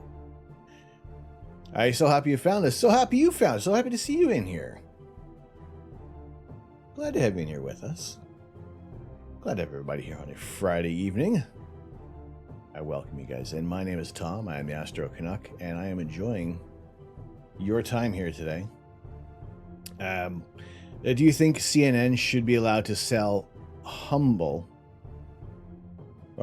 public domain data as an NFT and profit off of it?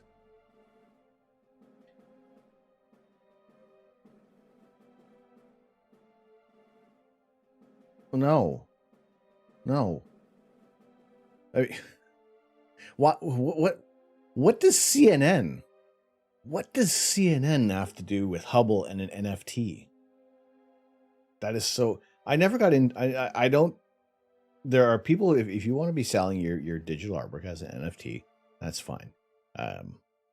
But something like that, where it is all of you can access all of Hubble's images, and I have not heard that yet until now. No, that's holy potatoes. That's not on.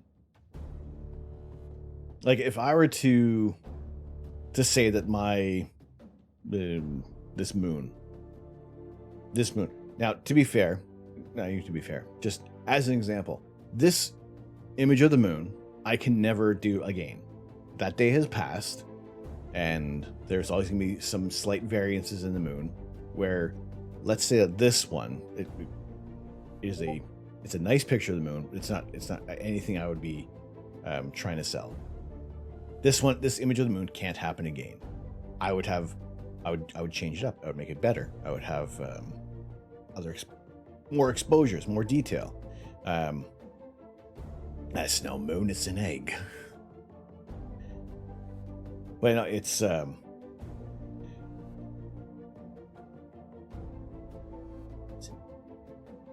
no. Angel, I gotta say that one's lost on me. Somebody else might know. Someone else might know. But no, it's just but is it from Doctor Who?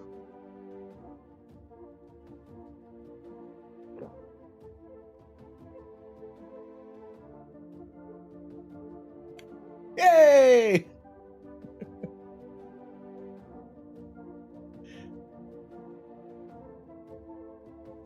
You know, I've caught Doctor Who in memes, but I've also seen episodes that were memes, and it's like, oh, that makes so much more sense. Like when David Tennant's hand grows back, and we know the memes that come from that one.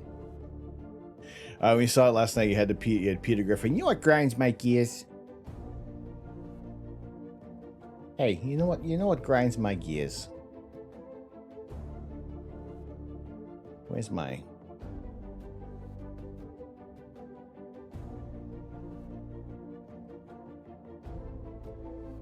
CNN makes moments from history available for purchase with NFTs.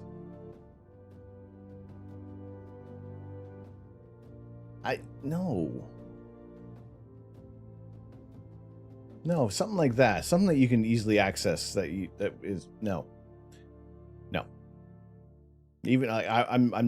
also myself, I'm not going to set up an NFT. Like, I'm not going to sell this one. It's the moon. It's my moon, but the only thing I would say could classify this as a rare digital image is that I can't take these same I can't get these same photons again. It's going to be the moon. I can image it when it is at 78% of a full moon, but there's still going to be some variances. I find it very, very hard with digital art, having that blockchain tag with everything. No, it's not to jump up on any kind of soapbox, but I just never got into the NFT.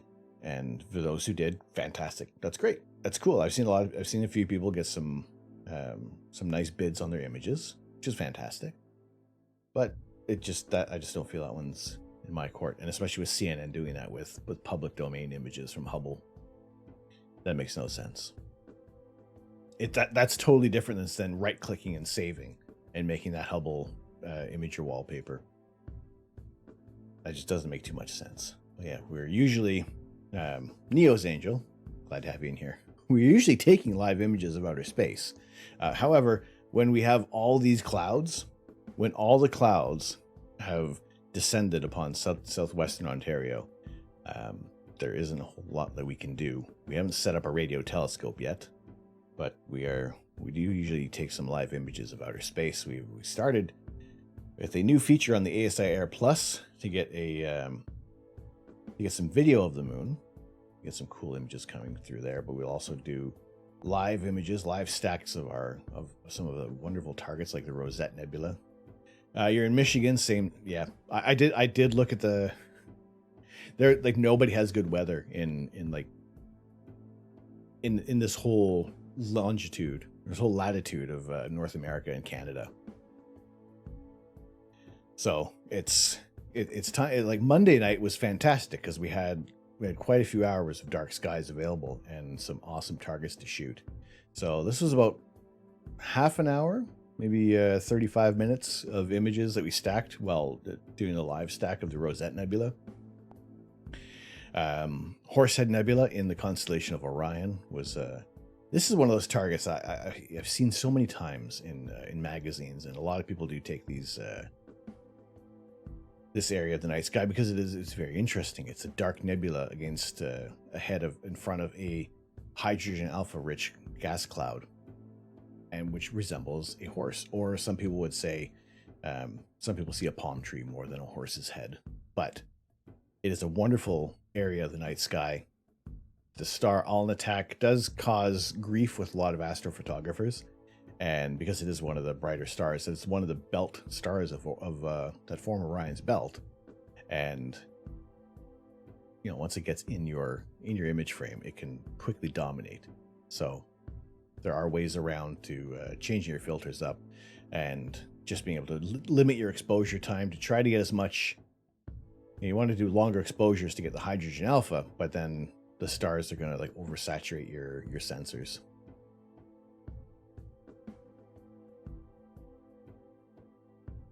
Well, thank you. I love sharing these images, and if people don't have, and especially other people who may not have a telescope but have like the interest in astronomy, I offer my telescope as your view screen to the cosmos. And that looks like a satellite trail coming through. Like we can see just faint. So this was, I think we had about maybe 20 some odd minutes. So it's not too bad for like maybe one or two satellites. Alnitak is evil, almost as evil as the moon. Yeah, especially if because these are two awesome targets, and especially when people can spend more time on the Flame Nebula and really bring up more detail. If there's just a way we just cover up Alnitak just for a little bit, and then do some short exposures. These little things. Also, maybe get rid of like the O3 as well, and then just deal with, get rid of that halo. Now, this is interesting on the Dumbbell Nebula, how we have this overall red hue. It was because I had I don't have it here, my headlamp had the red light for our deck camera. Because this camera was pointing out toward the east instead of northwest right now. I was using a different camera, but I also had my red light on for my headlamp, and that was actually interfering with the sensor because it was shooting right into the back of the camera. So everything had this extra red hue. So I was complaining about how there's like this extra bit of red in the histogram arc. And although it worked fine, it was overall fine for the North American Nebula, because that is a hydrogen alpha rich target, which is going to be heavy in the reds. But as soon as we went over the Dumbbell Nebula, it was just that massive spike of red. So as soon as we pointed out towards the Pleiades, all that red went away. So a note to self: never put your red headlamp outside on the deck while you're trying to image. And even with the another reason why I don't like to have the infrared camera on the deck. Yes, because I've imaged the dumbbell before, but this isn't the standard gradient that I get. In fact, I've never got a gradient like that. And just this overall, all this red. I do have another image of the dumbbell. Like there is the red, but it's just that other red isn't there. And yeah, as soon as I turn the scope away from the light,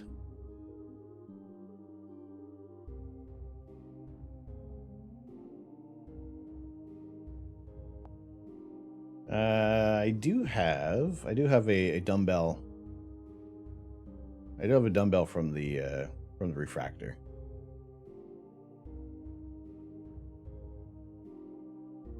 But as soon as I turn that away, no, it's the iris, eagle, elephant trunk.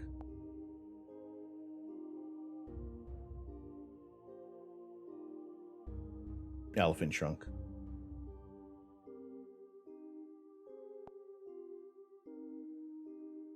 A galaxy. Oh, we're coming up on galaxy season. Looking the big giant dust donut. Oh, that's what I'm not looking forward to. Is the back to the donuts.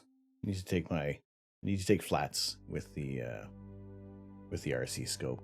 But there, yeah, Angel. There have been quite a few targets that I've been lucky to be able to image, and we started off in England few years ago, but now recently moved to Canada and have some different skies. I like this one. This is a great example of getting photobombed by what we thought was Starlink at first. Actuality, it was the International Space Station that flew through totally by chance. Wasn't even anticipating that we were going to be capturing this, and we were looking at the Witch's Broom, or the Western Veil Nebula. I always mix them up. Is this the Western or is this the Eastern?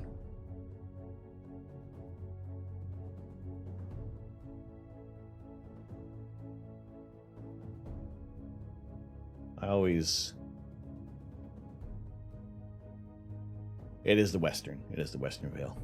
It was quite the photobomb, like to the point that I immediately tweeted about this, slating Elon Musk.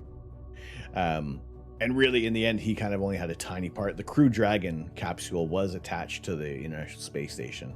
They were docked at the ISS at the time, so there's a little bit of responsibility you'd have to take on that. But aside knowing that it was the International Space Station, I wasn't. Well, this also wasn't a photo that I was going to be submitting as any kind of APOD whatsoever. However, to capture the International Space Station in such a small field of view, I think was just as lucky as getting anything else in an image. So they were given a pass. They were given like 100% pass on that one for actually making this a much more interesting image than it actually would have been. As beautiful as the Witch's Broom Nebula can be, because I feel like with the veil, there is, like, I could throw on 3D glasses and it would be like a 3D. I could see this nebula and it's like 3D. You got one thing you want to image during galaxy season. Not sure if you want an SCT or to try wide field first to see what happens. Able 1656. Can we find is that catalog in here?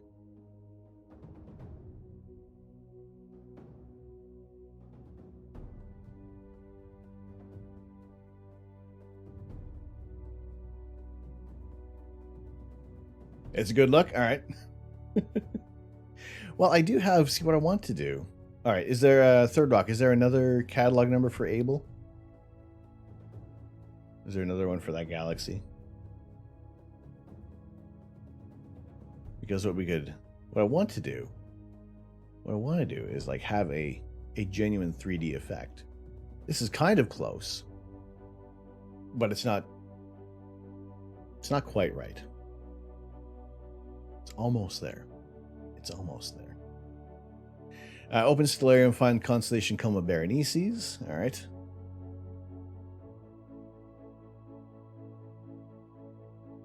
Yeah, I gotta take these off, and also let's turn that off too.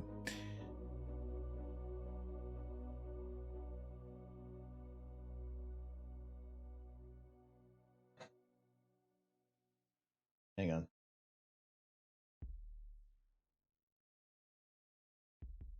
I don't know if this is going to be any good. You clean your glasses right before the stream, and it all.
All right, we got there. Yep.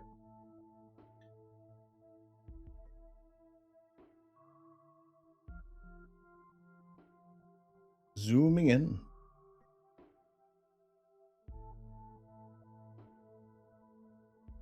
Oh, hang on here. Let's turn that on. Third rock. Haha.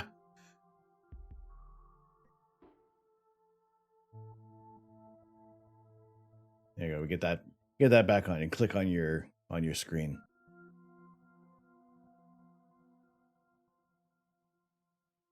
Which hang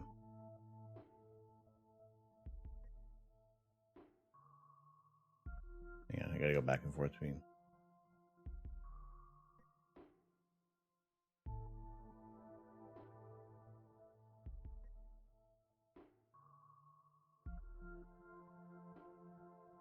Oh, the coma cluster. Yes. Like, yeah, let's turn off the labels. Like when you're looking at the coma cluster, the majority of the points of light, that's your only goal for galaxy season.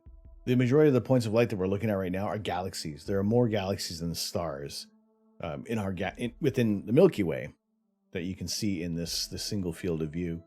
We have imaged. We've taken our 10-minute exposures of coma, and yeah, it's a fantastic area. It's so interesting too, because like every galaxy out there, 342 million light years away.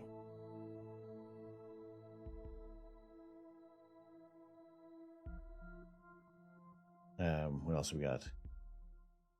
They don't all show the distance is 391. You got both your sons here. They're digging it. Oh, glad to share something interesting, something a little different here. And this is what we do. We do live astronomy when the skies are clear. However, like this is that's there we go. We're on that one. This is not what we want. We want to see galaxies. We want to see star clusters. We want to see amazing images. I can find our image that we have taken of the. It wasn't as great as some of the other shots that we've taken, because there is I think it was in England when I took the other image.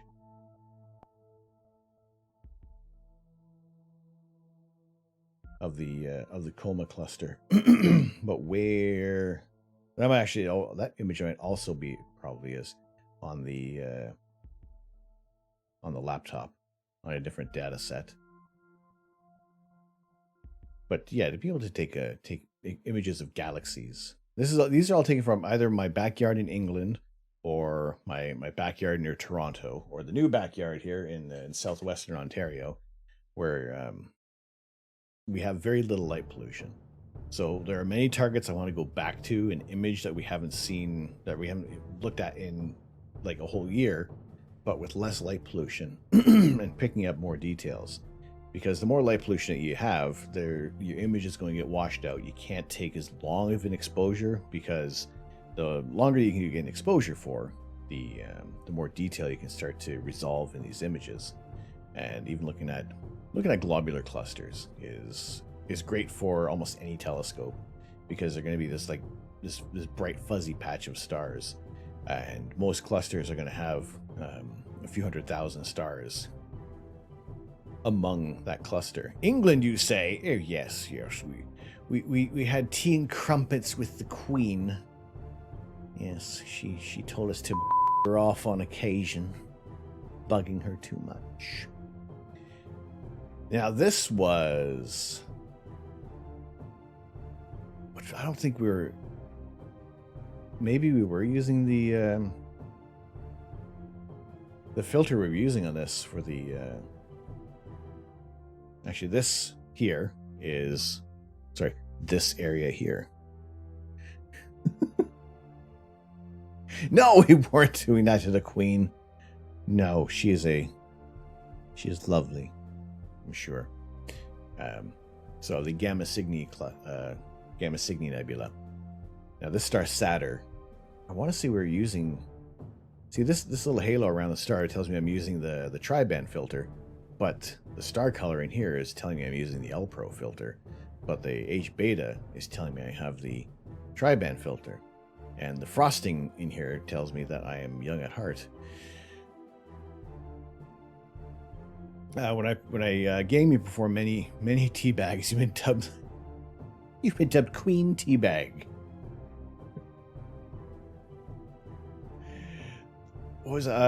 I watched Free Guy the other day, and to watch the players running around teabagging all the other gamers was hilarious. See those little aspects in there. The mouse pad overall, I gotta say I'm happy with this. Like, if anything, I would say I would add a little more saturation to the image in here, so that when they print it out, it's like the logo. The logo is nice and bright, but yeah, this I feel like it looks nice. Actually, it looks better on camera. I've also kind of punched up the saturation here a little bit, but yeah, if I were to edit the image, it's pretty cool. So it is just a little it's a neoprene sheet, and it's a big desk mat. It is a huge desk mat, but it's got a nice thin profile to it. So I wanted to get this. I definitely wanted to pick this up off Stream Elements, so that I can actually tell you guys that even if it's not even my merchandise, that's fine. If you have been looking at a desk mat on the Stream Elements store at all, or if you want a desk mat, this is, what is it? It's 18 by 30 inches, or like 32 centimeters by 98 centimeters, depending on which units you prefer. And like, you know, it covers a fair port. Like, it still goes well beyond what you can see right now. And no, I'm happy with it. I might have to get that rotated out with your St. Jude's mat. I mean, I've like, it sits so immediately flat. It was wrapped up in rubber bands. I can't even tell what rubber bands were. And if it was shit, I'll tell you, I would say that it is garbage, but it's not. The only thing I'm going to wonder is the test of time of the edge here. How much that's going to start, how quickly it may start to fray. You got a similar size one, which might hold your keyboard and mouse. Now my keyboard and mouse are a little lower there. 3 a.m. You have a good night, everybody. Thor, thank you so much for joining. Thank you so much for coming on in, and much appreciated for the resub. Have a very good evening. We'll catch you on the next stream. Yeah, have a very good night. It's always wonderful to see you in here. Let's drop one more shout out there for Thor if you want to go check out his streams. A fabulous streaming room, just awesome decorations in there, and great content as well. Also, Third Rock Astronomy, who's been chatting up quite a bit. He does astrophotography as well. There are more people who do astronomy here on Twitch, and it is great to see that it is it's becoming a little more prevalent, and that's what I love to see. Careful with really hot beverages; it can cause the foam to stick to the desk. Both Luxies and mine both have bound edges. All right, I will keep an eye out on that. Now, for the most part, like my coffee is, well, it's cold by now, and to be fair, it's not even like that hot by the time I get back downstairs. Well, yeah, Thor, no worries. Always happy to share the love. But I will use coasters. I think I need to get a bigger coaster, because this, like, look, if I drop it, my coaster is in the coffee, then I'm pucked. So I need to get, if I'm going to be, like, I like this size mug. It's the perfect size mug of coffee. If I'm making my coffee in the French press, 2 mugs I'll get out of that. perfect size. And yeah. This is all nice and new and shiny. I know I'm going to get a coffee stain on it pretty quick. Glad you got to head out. Glad to found you all. Dropped a follow to Third Rock as well. All right, no worries, Neo's Angel. Thank you so much for coming in. You shall return your promise. I appreciate you dropping on in today, and happy I can show you some cool images of space, even though we're a little bit clouded out. So, yeah, looking forward to seeing you again. So yes, Saturdays is image processing. Tomorrow, what are we going to do tomorrow? Maybe a quick little bit of processing, but I think we'll try out a little more Elite Dangerous tomorrow night because it has been too long. So we will do a little bit of a quick processing, or we'll just do some smaller Astronomy Chat, because if I leave Elite Dangerous alone for too long, I'm going to totally forget how to play. So keep that in mind. If anybody else is playing Elite Dangerous, if you want to join in, I'm happy to have you join in on the game tomorrow. You can find me on Steam as Astro Canuck. And yeah, it's I have no idea how to play. I have no idea what the roles are, but there have been a few people who are offering to help out, and I'm grateful for that, because there have been many times when playing video games and it's not until like a few dozen hours into the game sometimes, or a couple dozen hours, and it's like, oh, I wish I knew that like beforehand. I wish I knew to look out for that. Not a clue. Well, if you want to join in, we'll play without a clue together. We're not installed though. You got a 32-ounce ceramic, holds 1/3 pot with the creamer and a half pot black. I love it because it keeps it hot while outside. The cup remains cool to the touch and dishwasher safe. All the coffee. Ooh, that's a nice combo. You did get a 1 gig download per second internet yesterday. What?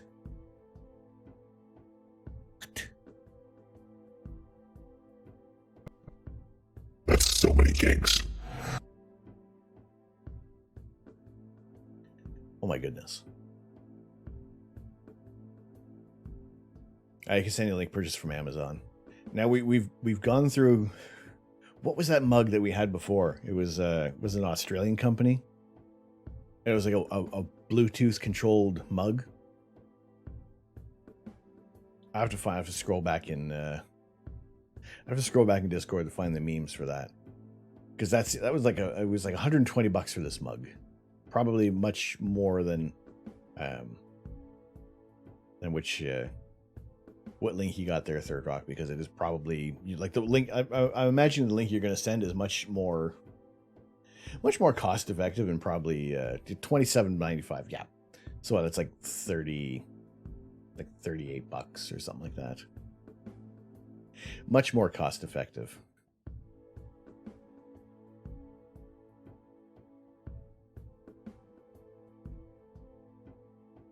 $790. Holy potatoes.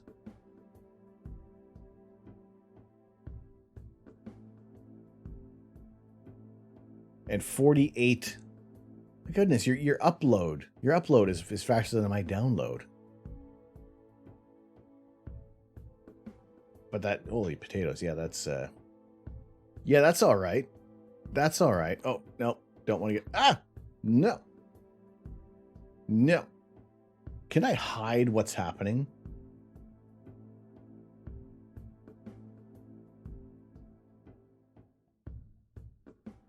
Can I hide that? No, I can't. Peas and rice. If you can afford the ASAR 2, I can afford the mug. Yeah, but I don't want to. I want to spend that money on telescope things. I said we're gonna get a UV IR cut filter. You actually contacted Virgin because you're worried about the price going up in January, so they were like, "Oh, well, here, let's give you this the Ember." Thank you.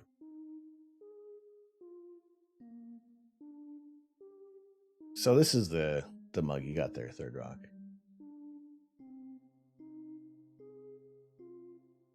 That's all right. Taste lock. Keep the taste inside.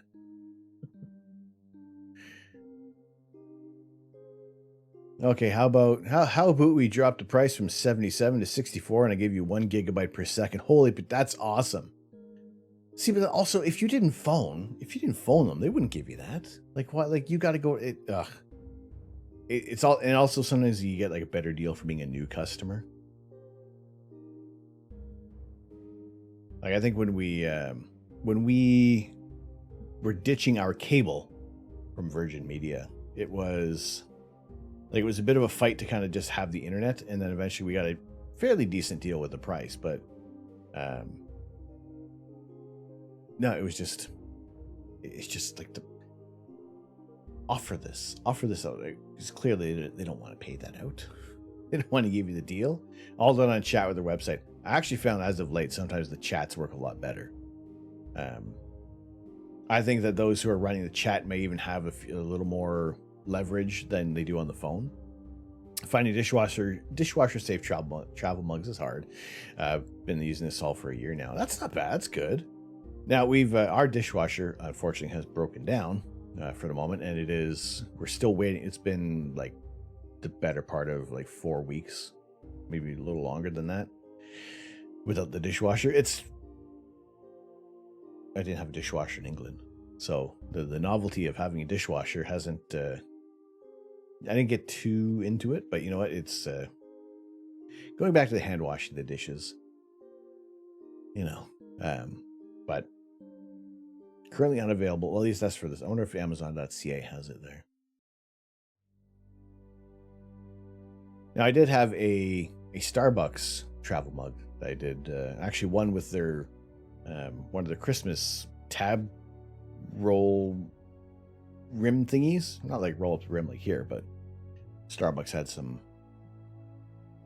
on the mug contests, and yeah, I won a travel mug. And recently, the lid snapped, so it doesn't hold tight as well anymore. So yes, I am most likely on the. If I was traveling more, then yeah, 100% go for this.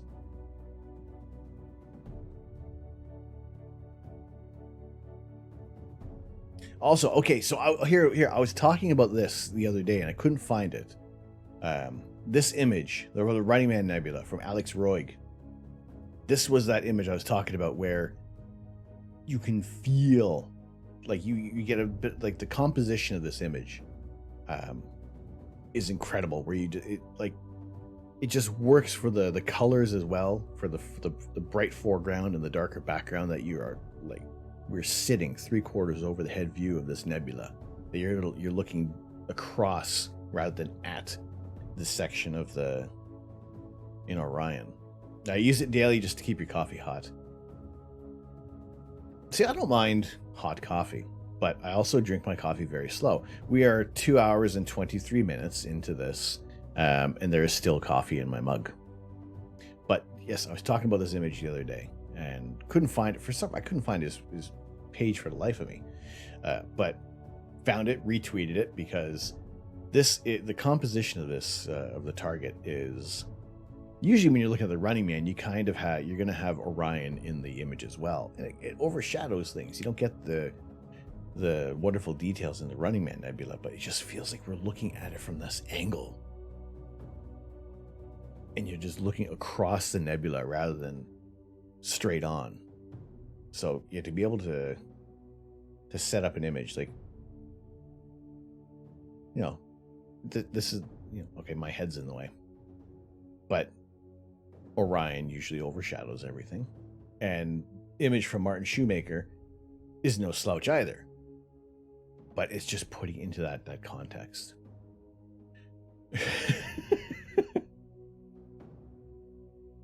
I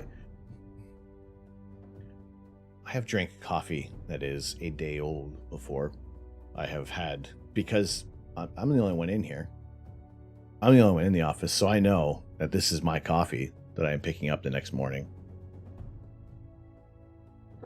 If I have neglected to finish drinking it. Although we can almost see the maple leaf. So this coffee is almost done. Maybe almost time for for another coffee. Get up and stretch for a bit.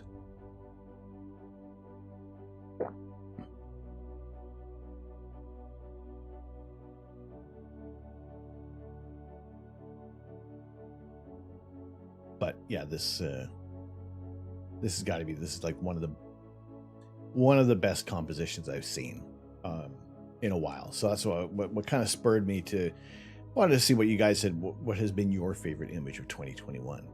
So if you do want to drop any of your photos that you're particularly proud of in the Discord, I'd like to have a look at it. No, there's no grading. There's nothing like that. It's just anything that has tickled you, that has left you with all the warm and fuzzies that you've enjoyed. I don't know if anybody else has dropped anything else in there at the moment. That's all right. But I do thank those who have recently joined in on our Discord. And like I said, coming up in 2 weeks' time, 2 weeks yesterday, we'll have our community quiz night. We did have a little bit of a trial run with our quiz software today, and I gotta say I'm very pleased with how that one ran. It was it seems like much easier for you guys to join in and answer the questions, and there's going to be a bunch of questions set up for that night, and most of them will make sense. Obviously, there's going to be some questions that are just totally out there to kind of shake things up a bit. Maybe someone can still get perfect on the night. You never know. But we will be starting around 5 p.m.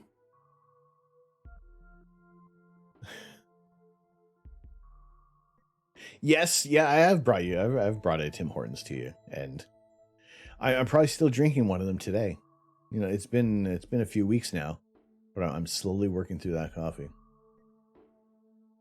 And that's like I'm still like with our ground coffee in the French press. I've been diligent on drinking that so I can make room for some more coffee, like the Black Rifle. We could try some of that. Try some different coffees. Well, I still have some cold brew in the fridge over here that I've only had once, so to utilize that a little more. And yeah, you know, that's gonna be like, that's gonna last like a year. That coffee's gonna be in there forever. It's funny that I don't find the same enjoyment of drinking the cold coffee than I do enjoy drinking hot coffee when it's cold coffee. You know, right? It's a different kind of texture, different kind of coffee altogether.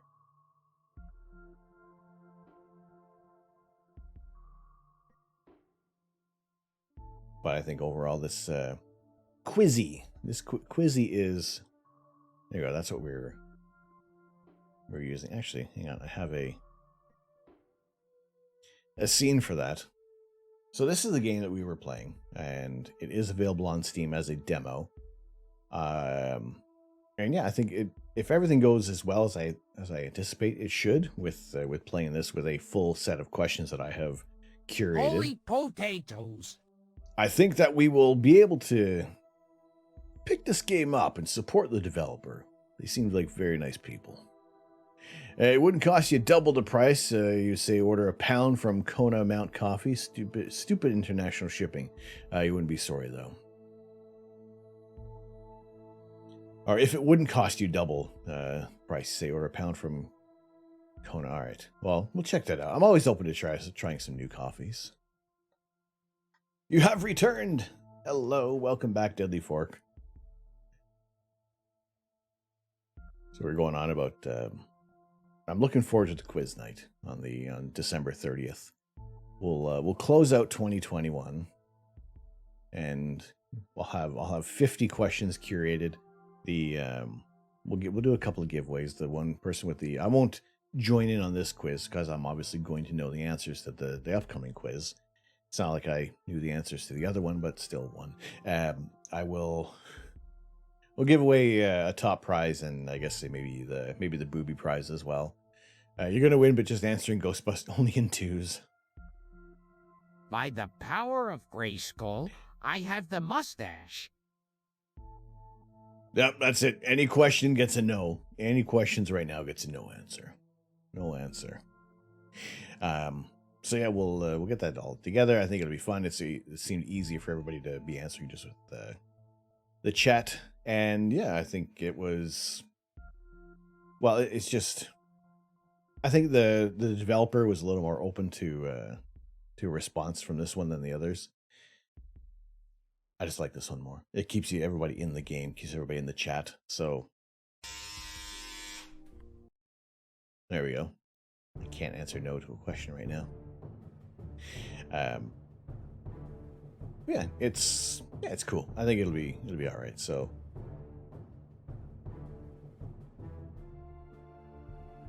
I could theoretically or hypothetically make 500 questions. I'm not going to do that though. Wouldn't do that.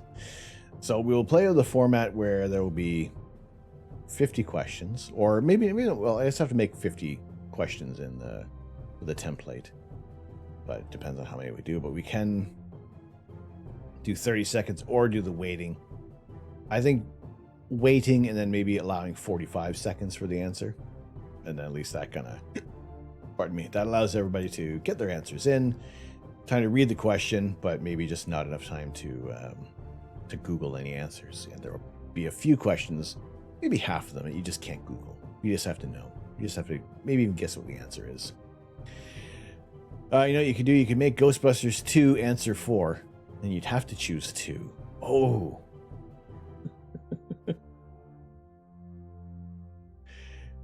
Imagine who would do such a thing? Who would do such a thing? No. Maybe. No. You would. You'd do it. Of course you would.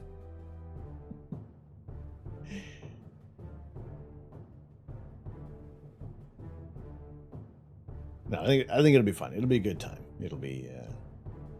Like I said, I'll figure out what the giveaways are going to be, and yeah, maybe some more. I'll see if I can get a something digital as well that we could share, but also maybe something physical as well. So one digital, one physical prize for the community night, but then it's also, you know, just a time to hang out. And because we we're waiting for that, we had the anticipated goal, and that was community choice, but a lot of people were still kind of putting up the idea of having a quiz night, and people got excited about that. So we'll do that as the to close out the year, and yeah, as we start a lock from the beard. I don't know. Get it all nice and oiled, smelling nice and wonderful. There may be a chicken wing in there. Who knows? Depends on where we clip it from. We have had a few people lurking today, so who knows if someone else might show up in there. You never know.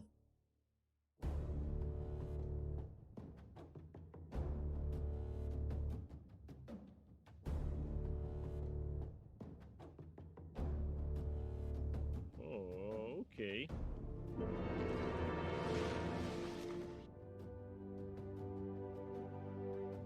Some do. Some people lurk. And when they do, it's nice and soft and coughed and sozy. Maybe I haven't had enough coffee today. It's soft and cozy. And I've been told it smells great too. Sometimes it's like chili. Oh, so adorable, Nose. Forget it. Every fork that I have and every spoon that I own, there's holes in them. It's weird. Everything is attracted to the bits of food are attracted to the beard. I can't help it. It has its own gravitational field.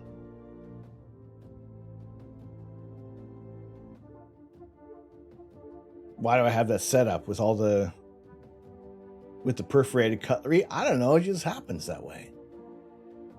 It just happens like that. Surprised it didn't do Zoidberg going into the crab walking to the beard. Maybe we will. We'll have to find a thing of Zoidberg. Is there a Zoidberg green screen?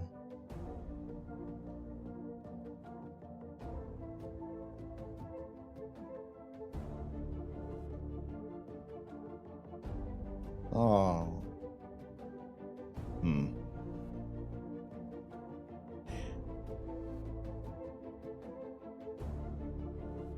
Oh, that's no. I still do like Homer. Still like.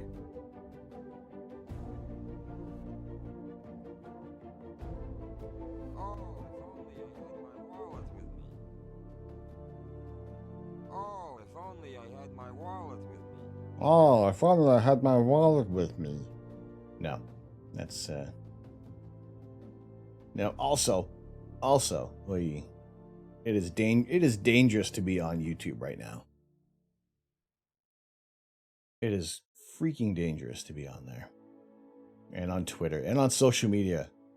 I know I've had a few people rush out to watch Spider-Man to avoid any possible spoilers, but I feel it's going to be inevitable. It is going to pop up, and you know what? I just have to deal with it.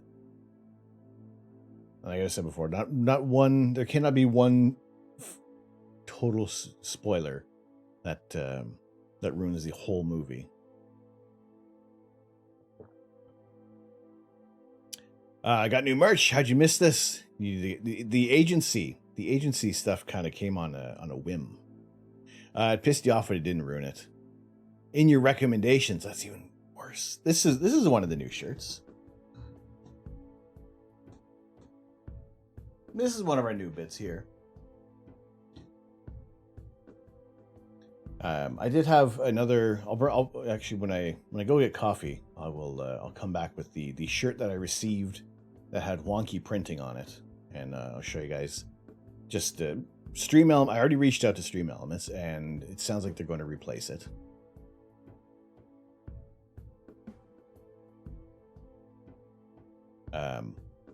But yeah, I figured I would reach out to them first and then talk about it.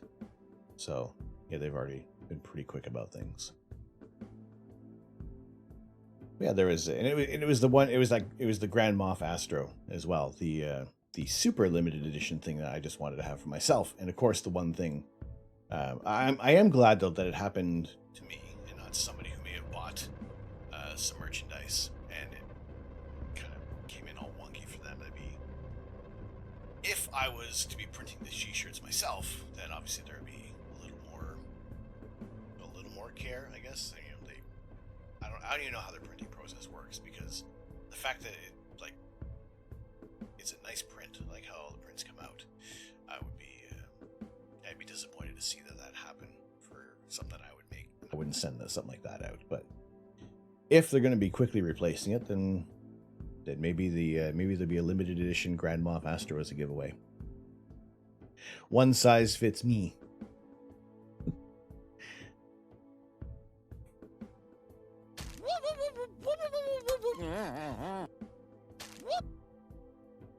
But he slides down a pole. Where are people lurking where he's sliding down a pole? I don't think it's that kind of stream.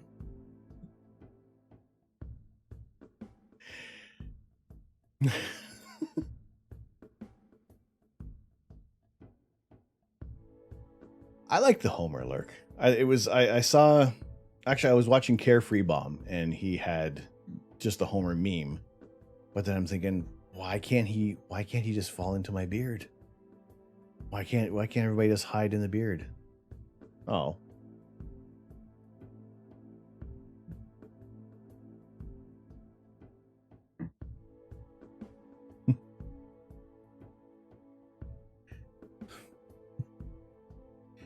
All right, gonna get a malt drink and begin the slow winding down process. Well, I'll tell you what, I'm going to go up and get a quick refresh of the coffee, stretch, and we'll be back for a little bit longer, possibly Actually, I'll talk a little bit more about the what I did with the Geminid meteor shower, and also because I want to get another little video clip that I want to save there. Order the Black Rifle coffee. Yes, that too. I've almost finished off. I need to finish off one more bag of coffee, and then we'll be good. So if you guys do have any other coffee recommendations, I would like to hear them for sure. So give me like 5 minutes, and I'll be back. Take a quick stretch. We'll run a quick little commercial break, because that allows anybody who's popping in without a sub to come in without any commercials. So yeah, we'll be back in like 5 minutes. If anybody does come on in, let them know we're still having some fun, still doing this, and we will be back in just a few minutes.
Hello.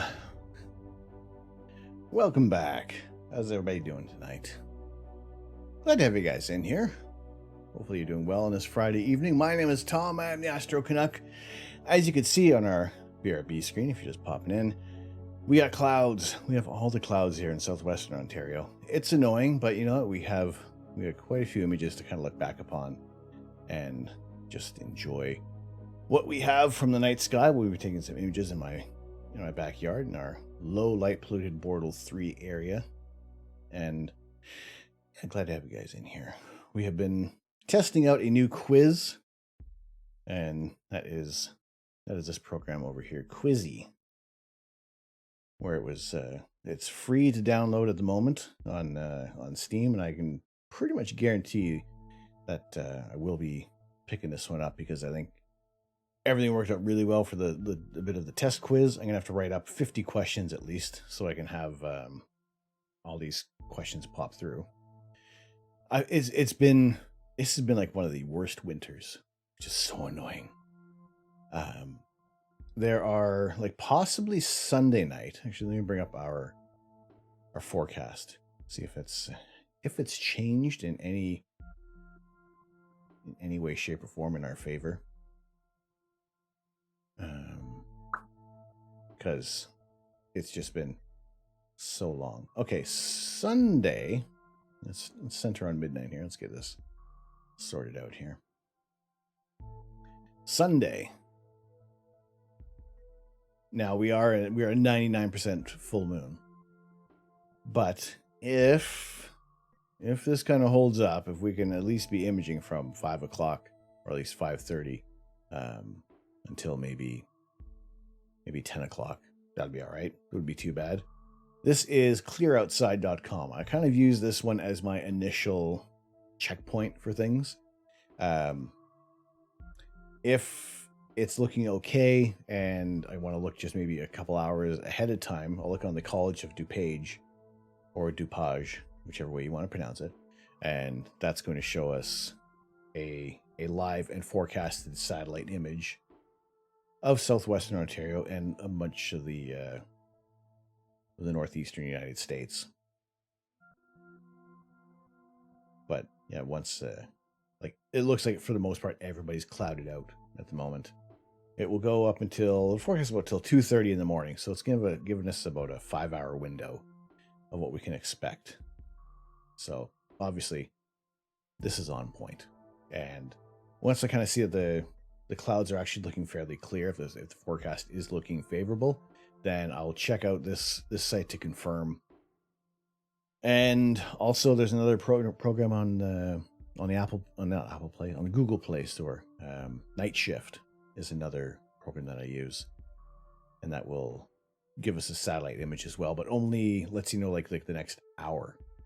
So it doesn't give as much of an extended forecast as this site does. So you can get a good idea, especially what's kind of where the weather is coming from. It's coming from like the southwest or northwest or just out from the west. We get a good idea of what we can expect for the night. So I do use a conglomerate of weather forecasting sites to see what we actually have in store. Most of the time, for the most part, a lot of them are going to be accurate. And we can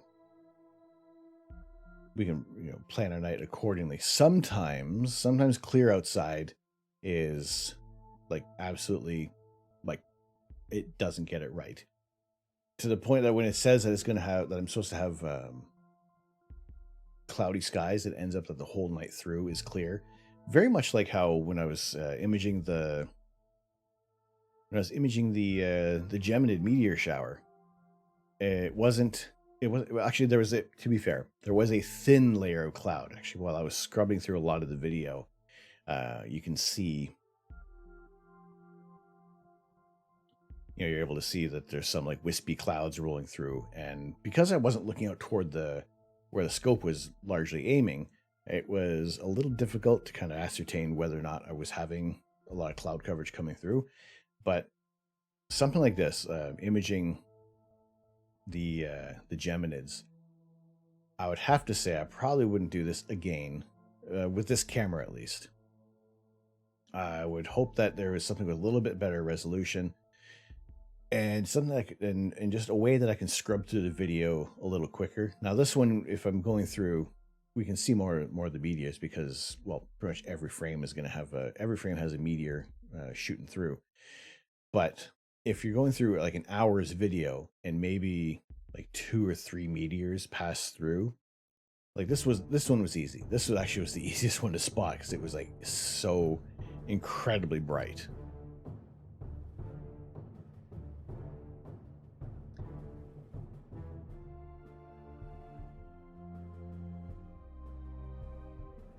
Yes, I have used NOAA a couple of times, and I'll probably get back to checking that out in the future because largely there weren't a whole lot of satellite images that you could get for the UK, and they didn't seem to be as robust, or at least as detailed. Something like this, I didn't have anything like this available in the UK, so this was a good advantage moving back to Canada.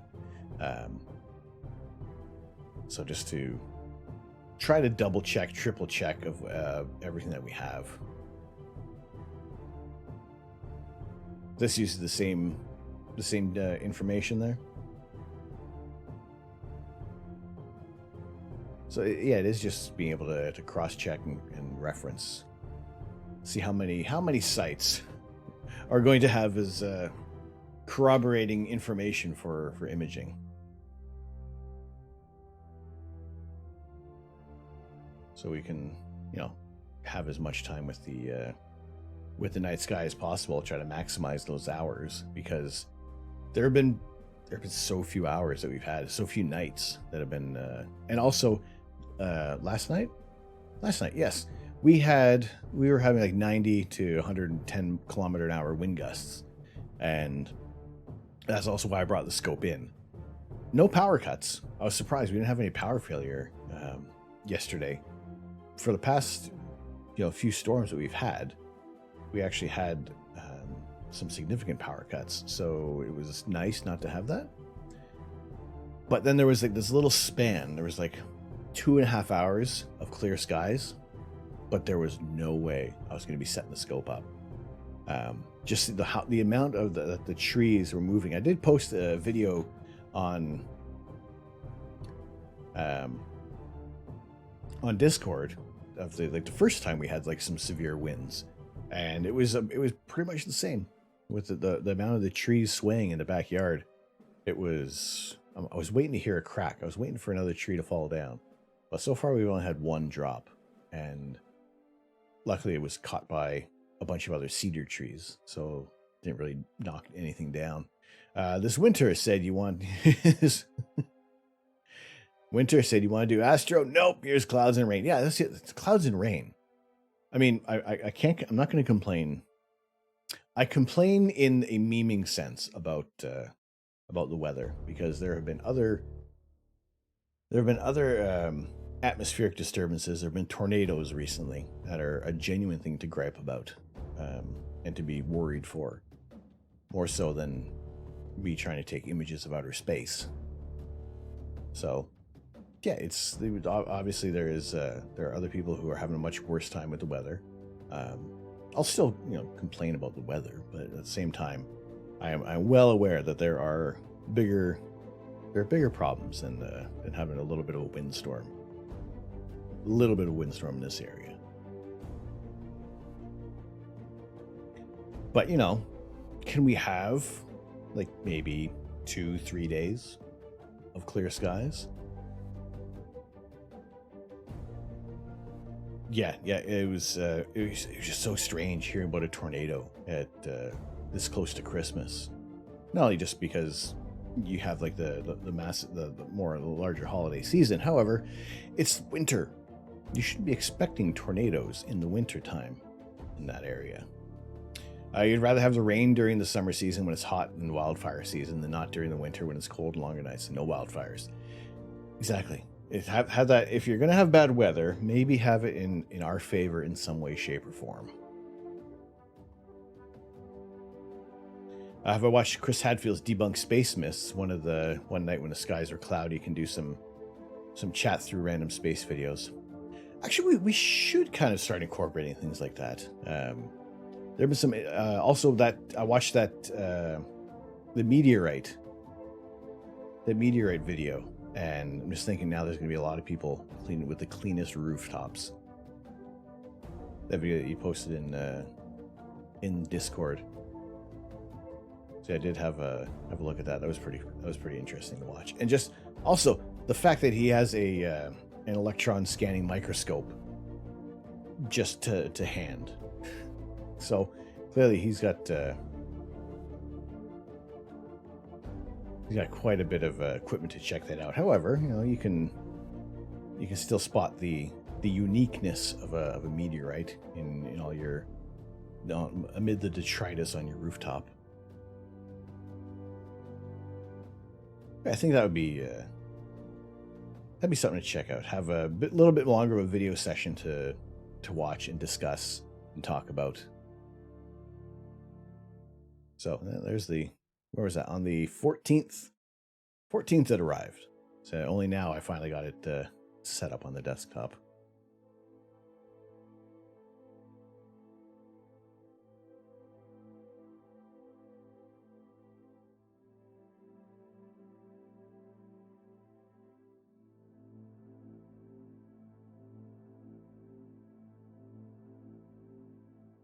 That's what we've been looking at. That's what we've been waiting for. Now, there was the image where somebody photoshopped this to make it look like it was falling. Not funny. Even looking at this, even looking at the telescope being suspended this high, it does give that little bit of that drop feeling in my stomach. We've been waiting so long for this scope to launch, this observatory to be installed. It's like this close, and I'm looking forward to that launch and dreading the launch as well, because that's going to be one of the most intense launches that we have that we'll have watched in quite a while. So we're always updating this. We're always keeping an eye on that, and hopefully in the next few days we'll actually be go for launch, and we'll be able to we'll start. Well, that's just the first line of worries, waiting for it to clear the launch pad, and then as it starts its 6-month journey to being ready for science. Although it's going to take about a month to get to that L2 Lagrange point. There are still going to be plenty more checks. They're going to have to come and get all the mirrors aligned to the primary mirror. Sorry, from the primary to the secondary mirror, and start getting all those images coming through. And someone had asked, there was a Reddit AMA about James Webb, and somebody was asking, are they going to look to do a Hubble Deep Field?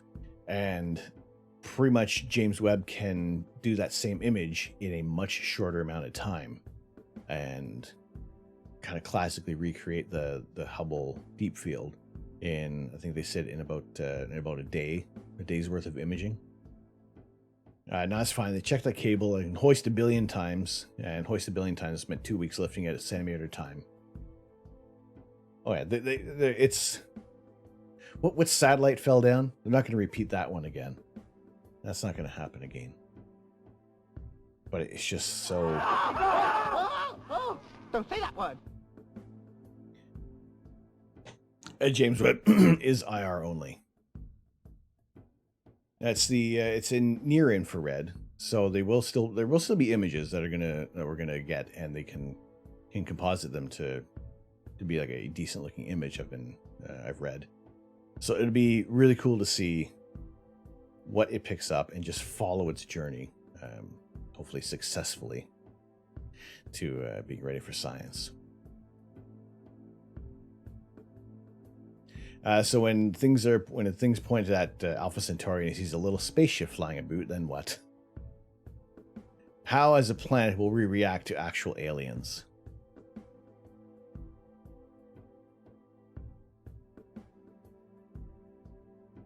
Poorly. as a large conglomerate of people, probably poorly. As in with small groups, then there will be thought processes put into play.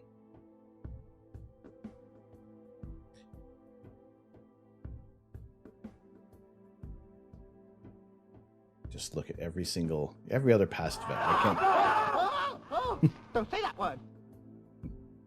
JWSC spots ET. NASA, nothing to see here, folks. Nothing to see here. Nothing. 2022 will be the year of aliens.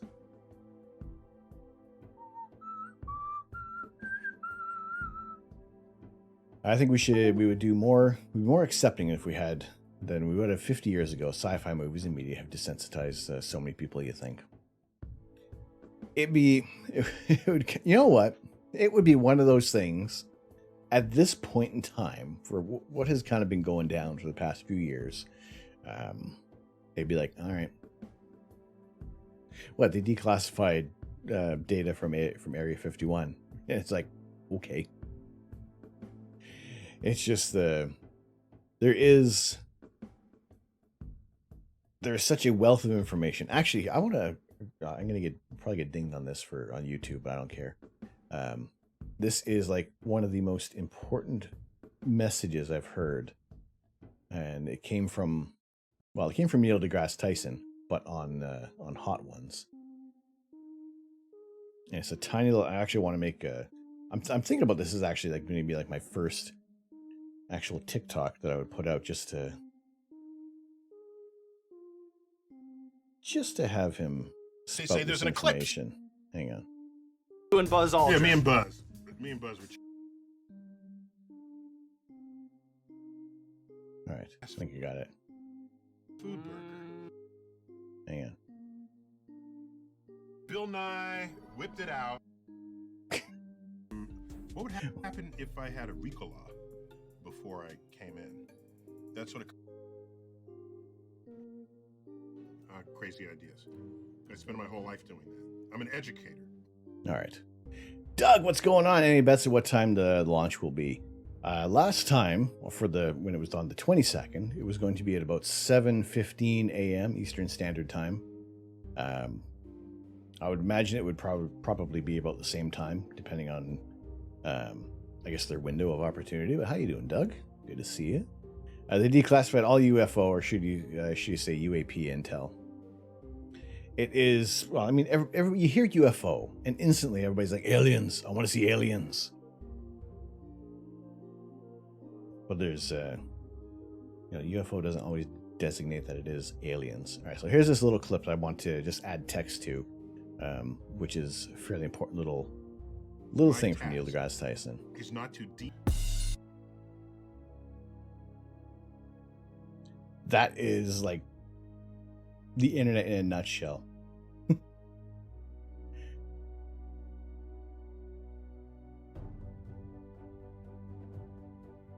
For you, hang on, lost the thing here.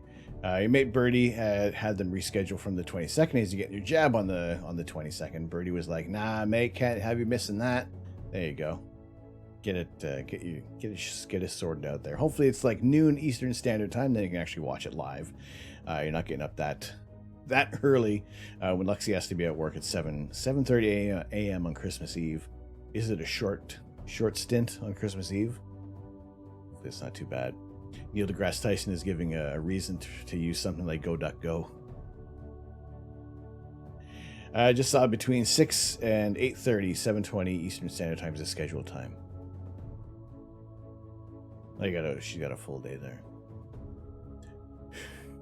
But no, I think it's like, it's just one of those things like, yeah, it's the internet. There's no instructions. You open up a browser and anything you want. I would like, show me pictures of baked beans. Show me the most delicious baked potato in the world.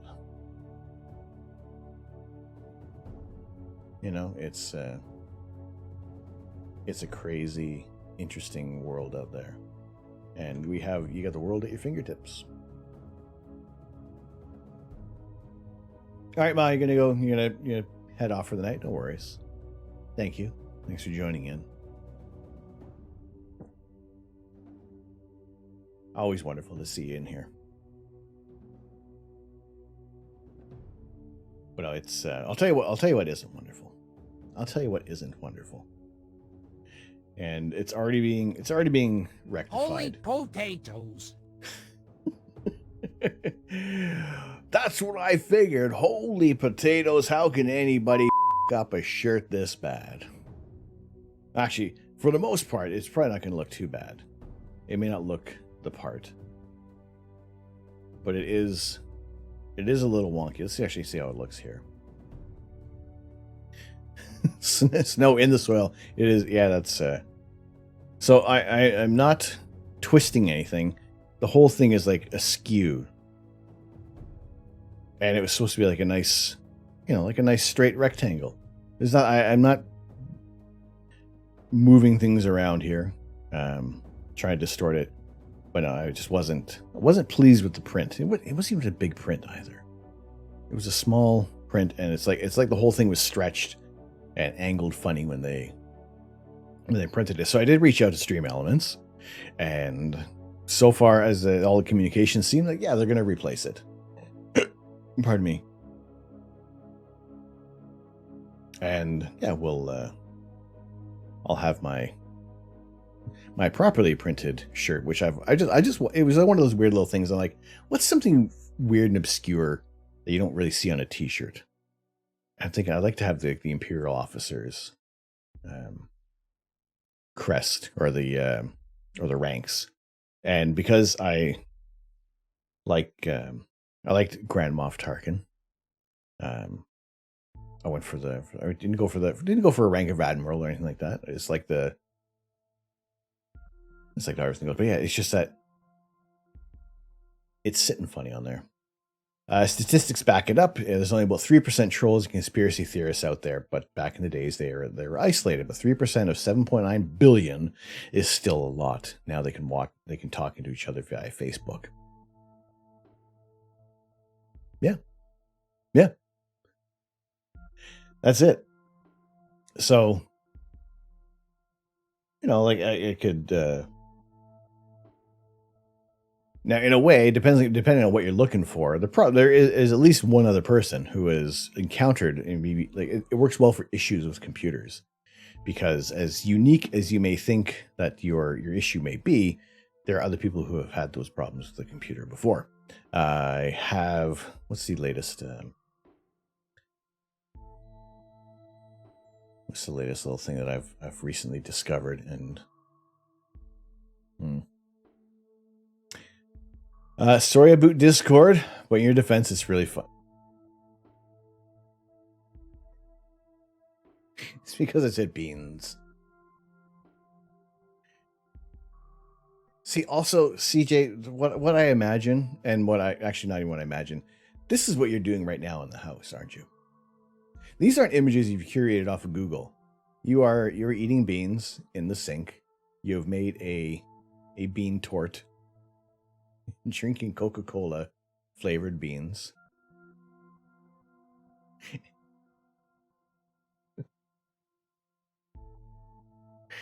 This one gets me the most. This one gets me the most with the stick it out of the crock holes. I need toast with those. Wait, not in the UK anymore. Family is British, so we all have. There's some beans and toast at least every other week. This is a work of art. This is infuriating because, well, the fact that it's more than a meme, that probably someone has done that. It has happened. And yeah.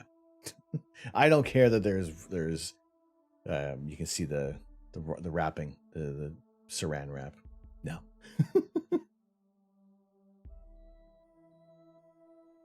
Yeah, I'm pretty much convinced this is your kitchen, CJ.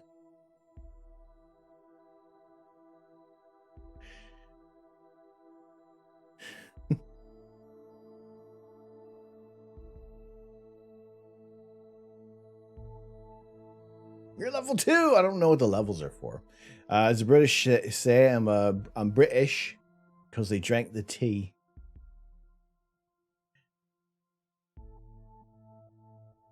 I'm British because they drank the tea, innit? Yeah.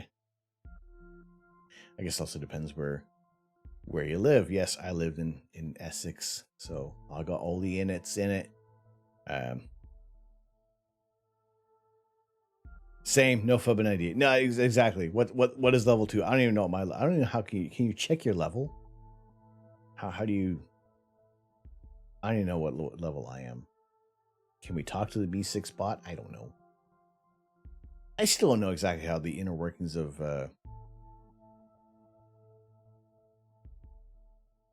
Discord. You know, it does the trick. Feels like you're watching Coronation Street now. Funny enough, I actually never really watched Coronation Street. I did catch a bit of EastEnders, and that was only because at the print shop I worked at, there was like one guy who worked on EastEnders, then he wrote like a book on things, and we were printing that, and he was very, very me. I did all this great stuff, and it was like he's trying to write like a tabloid book about EastEnders. I don't know.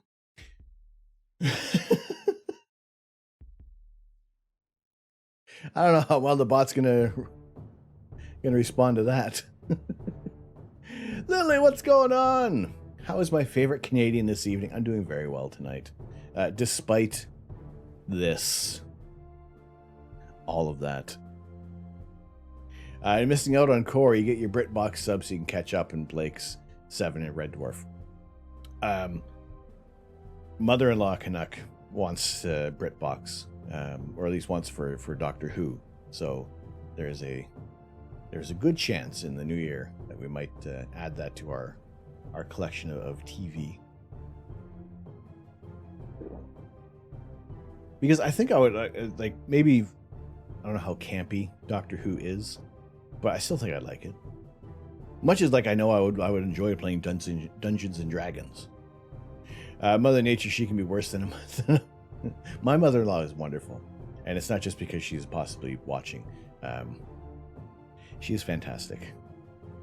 Unlike the printing at Stream Elements, but no, they're gonna get this all fixed up. But yeah, it was just annoying that I was so excited to get this shirt. There have been other people who have kind of made something on Redbubble, but you know, it was mine.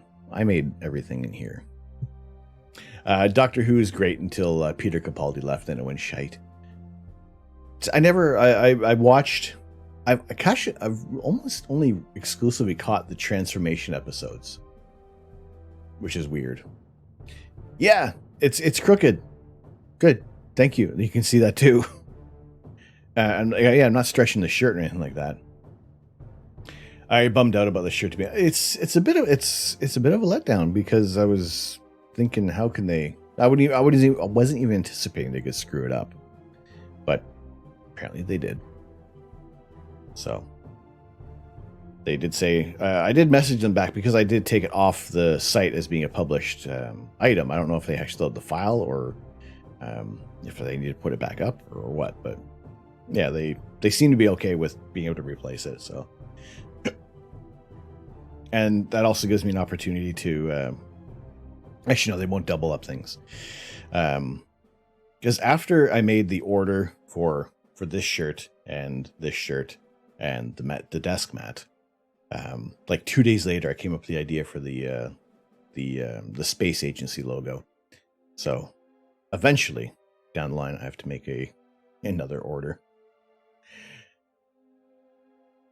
But it was just I don't know, it was one of those things. Sometimes an idea can come together very quick, and usually there isn't a great deal of images on the drawing board. And sometimes that worked to my disadvantage at university because I ran with the idea that I had, and I knew in my gut that this was the right idea to do. And then, yeah, it just things didn't always work out because I would have to go back and think of other ideas and just kind of think of other ideas just for the sake of showing that I've done some work. Like you kind of feel about the stretch. But You kind of feel like the stretch from your boobs was slightly corrected, but you don't think. I mean, if we, maybe if I wore my shirt crooked, maybe if I sat, no wait, I have to sit. I have to sit in some direction. Wait,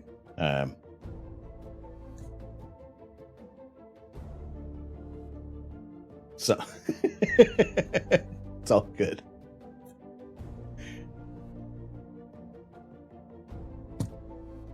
But yeah, anyway, that is the mild disappointment. However, I'm happy with everything else.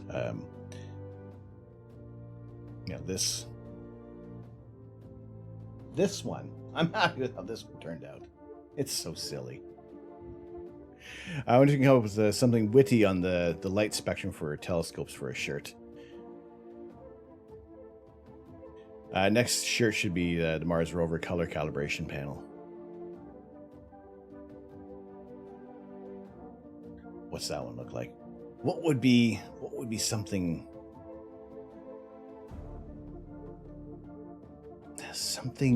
almost obscure?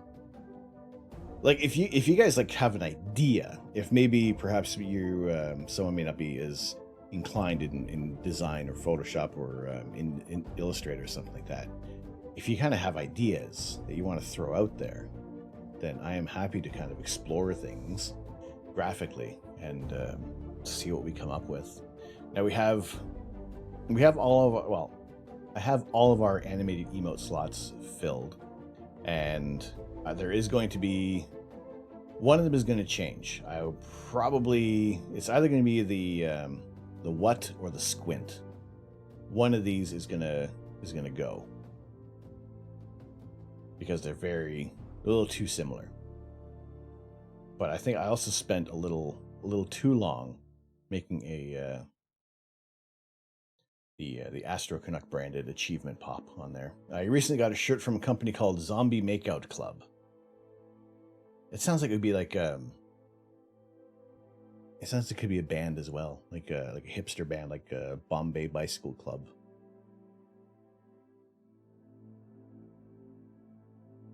Oh. Interesting.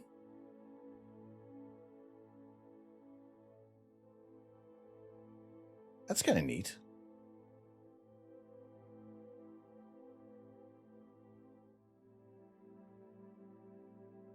See, or like, not so much what's on the Voyager record, but something that we can twist into.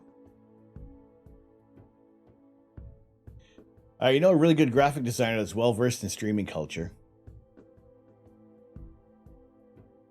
Is it me? Is it someone else? There's other people, aren't there?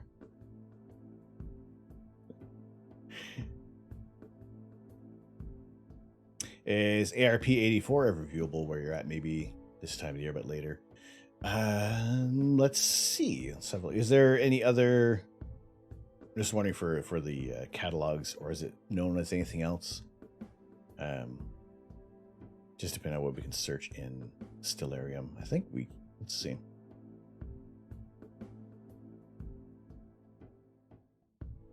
Oh, there we go. Let's add that.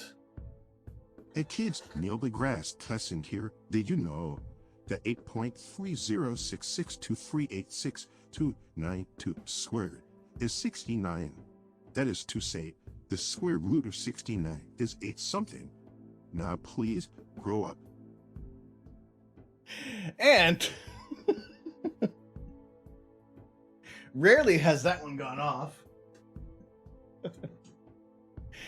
How you doing, Ant? Thank you very much for the 69 bits. Much appreciated. How are you doing tonight? What's the good word, sir? How have you been? It popped up in Stellarium. All right, cool. Yeah, well, hey, good to see you in here. Thank you very much for joining us. Hope you've been doing well. You really want to get the pulsar map from Voyager tattooed on your side.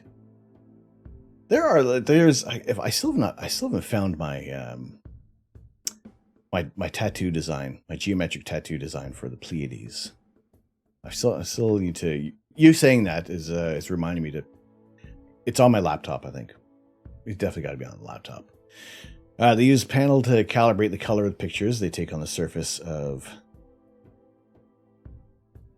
Mars. If you know what the color is on Earth, then you can calibrate any image you take on Mars. It's very similar to like the color chart that you have for photography, where there's the gray points, and then there's different colors to set for the white balance. So yeah, I didn't know that this was actually with the rover.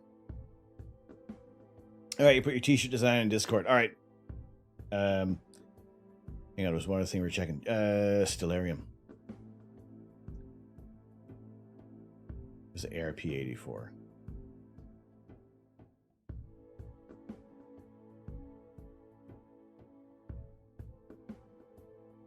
Also, I gotta say, I'm loving this keyboard. It is nice and quiet. The Heron Galaxy. Is there a deep sky?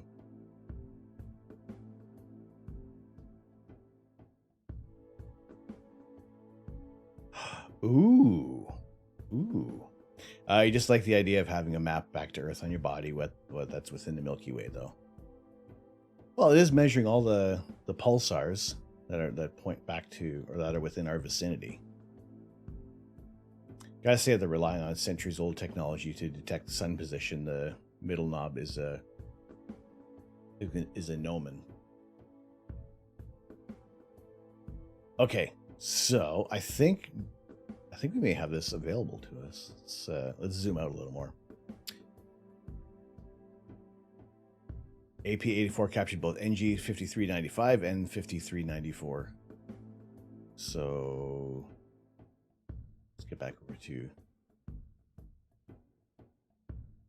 Even they have airplanes. Ooh, what time is it now? Keyboard. I'll get to that in a moment. 4:30 in the morning. Oh, that's very high. Actually, we'll probably get that target much earlier.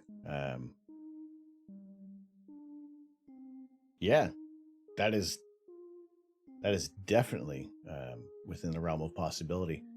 So that is the 72 ED. No, let's get there. We got RC8, and I am confident we can take off the reducer and shoot at 1600 millimeters with the ASI Air Plus.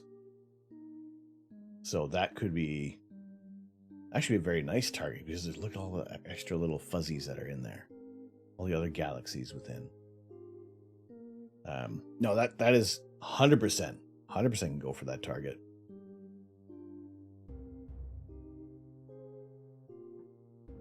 I can't get that here. Too much light interference. It seems like it's intriguing. All right, I love it. That is pretty cool.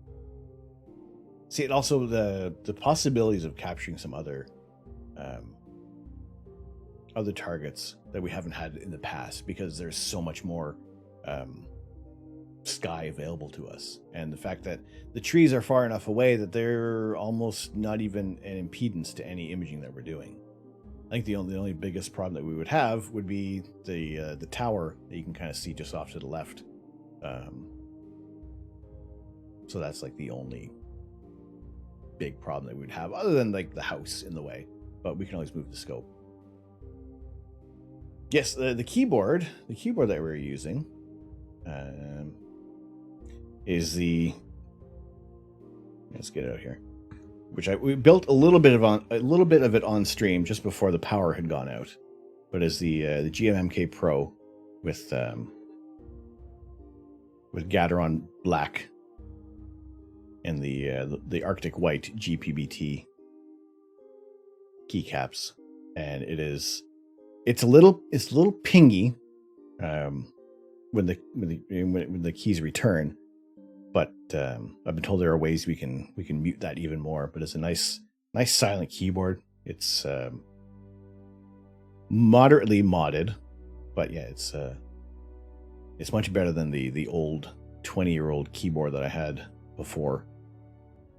All right, might not be safe for work, but it's a good t-shirt design. All right, I will look at it before we open up the.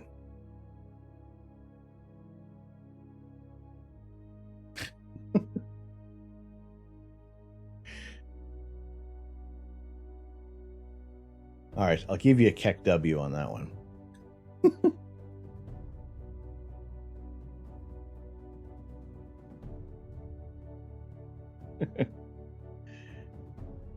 You got the non-pro version with blues because you wanted extra clicky. See, I like the sound of a clicky keyboard, but yeah, I wasn't. I was looking at the regular, at the just the GMMK, at the 10 kilo, not at the full size keyboard, but then there were certain things I wouldn't be able to do with this keyboard that what I was able to do on the other one. So I did have some gift cards for over at the Glorious PC, so decided to use a little bit of those for, and also got a sweet Black Friday deal. So I couldn't say no to that, and overall, I'm happy with this purchase. You designed it to be annoying if you ever return to the office. Do you watch Switch and Click on YouTube?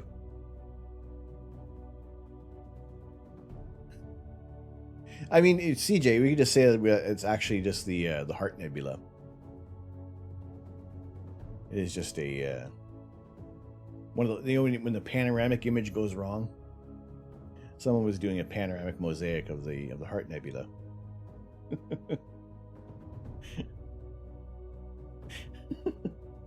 do not, but you feel like you should. She made like the loudest keyboard ever. Yeah, there's some cool things that she's done with keyboards. So yeah, if you check out Switch and Click, she does live streams on Twitch every now and then, but she seems primarily more on YouTube. You know that. you get all the reactions on that one though, CJ. So yeah, there's the idea of the one of the other things I wanted to do was for the animated emotes, just a design idea. There's our tier 3 emote is the black hole that we have when someone subscribes to the channel, and my little sprite is trying to run away but keeps getting pulled in by the supreme gravity of a supermassive black hole.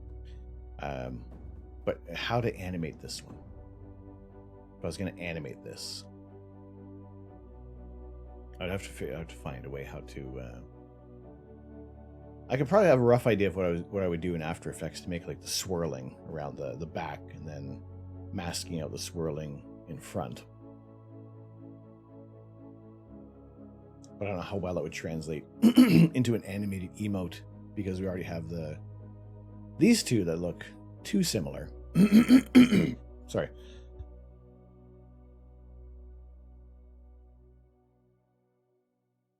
So yeah, it's just a matter of switching those ones up. Your Glorious is loud, but also equally tactile. You've been thinking about upgrading link switches.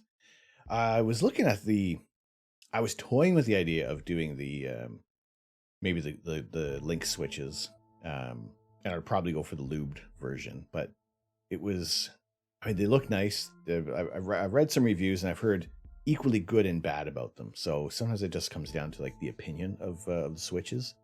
And some people were saying that they were like breaking too easily.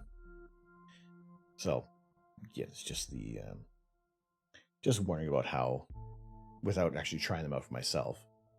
That was the other thing. I didn't know exactly what switches I wanted. I wanted something that would be a little quieter, and have like a fairly nice thok to everything. But I'm overall happy with how these keys sound. There was some talks about putting a little bit of filler in the keycaps themselves to kind of reduce the ping, but there are a few other people. There's quite a few other people in the keyboard community who have done some really heavy modifications I really had to hook him up with the editor friend. No pressure, but I think she could do exactly what you want. Oh, with the spin, with the rotating black hole. I got a rough idea of what I want to do. However, there's other things as well that I kind of want to sort out as well. But you know what? Drop me a message in Discord with their info, because if anything, at least I can pick other brains as well. So this was the latest emote that we had, and I also want to get it to have the Astrobot trigger one of those whenever there's the channel point redeem for the achievement. So at least that one pops up, and I probably will maybe look to replace the. Do I have the Xbox logo pop up on the achievement? I can't even remember.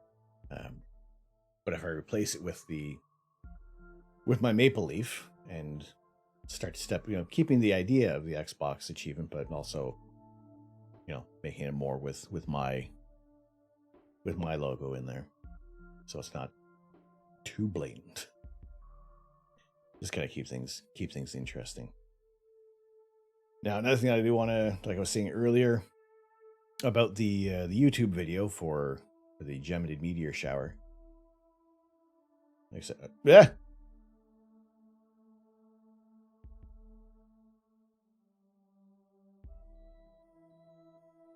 Beans was to get this edited. Actually, this is all the I've captured all the meteors that I could find in the video, and I haven't even counted all together actually how many we saw. Well, actually, we didn't really see. To be fair, we didn't see any. It was there was one actually. Okay. There was one clip. Thankfully, it was clipped. When I thought we saw a meteor, but it ended up just being my mouse cursor going across the screen. So I will definitely include that little embarrassing moment. Jinx us, how you doing? What's going on, Demon King? Good to see you in here. How's your Friday? How's your Saturday going? Good to see you in here. So I will do a little filming. Like some of this is like I guess the B-roll for the video, and I'll just kind of do my little bit of jibber jabber, talk about this, and just say why I probably won't film the next meteor shower like this again. However, saying that, as much as I'm already saying it, I'm thinking I'm gonna eat my words, and I will film again. But I'll try a different technique, try a different camera to be able to get some better images, maybe something a little clearer while I'm when I scrub through the video, that we can actually see in a little bit of a quicker time frame, and not almost have to watch the whole night in real time to capture all the meteors. So yeah, we'll see. Good. Just relaxing. I started a new job last Thursday and worked the whole week and got today and tomorrow off. Well, congratulations on the new job. Congrats on that. You enjoying it? Is it a nice change of pace from what you were doing before? Yeah, good to have you in here today, and also on your day off. I appreciate that.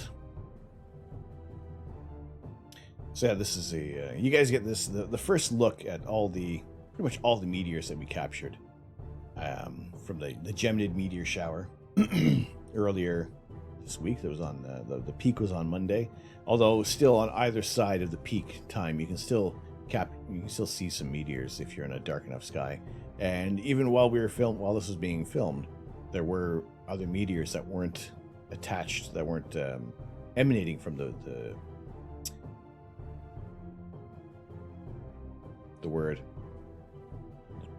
radiant.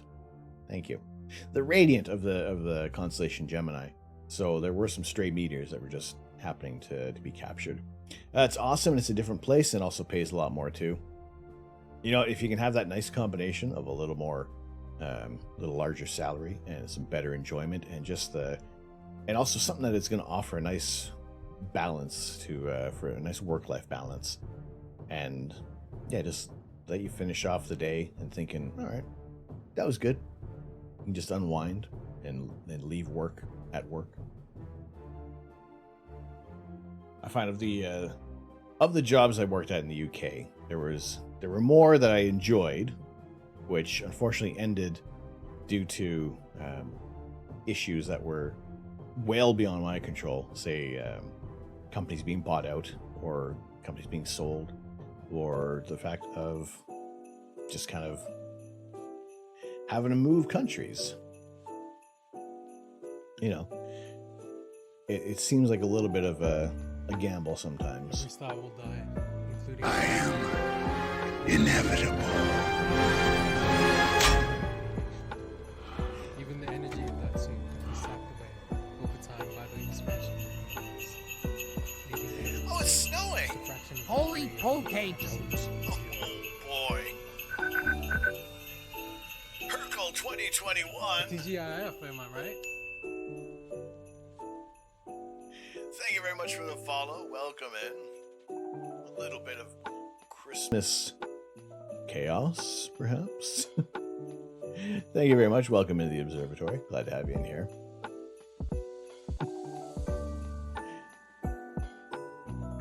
Well, it's better that it was snowing than raining. Although I could do with a little bit of snow right now. It is just a little too. Well, we're at a full moon, and it is. Well, it's much brighter out than it would be. You can just see when we have a full moon, we're trying to image. This is going to put a damper on things. We don't want the full moon. We'll look at the moon. Yes, you know what? I am. Everything looks so nice in the backyard, and then there's that time when it's getting warmer, and it's starting to rain, and you got these little puddles of snow sitting around the yard. Although kind of an interesting thing was looking at the backyard, and there's frost, and the way how the shape of the house is still with the frost, but everywhere else where the sun is hitting is just grass. It's kind of fun watching that progress over the day. Also, another thing I need to do, you can't see it that well.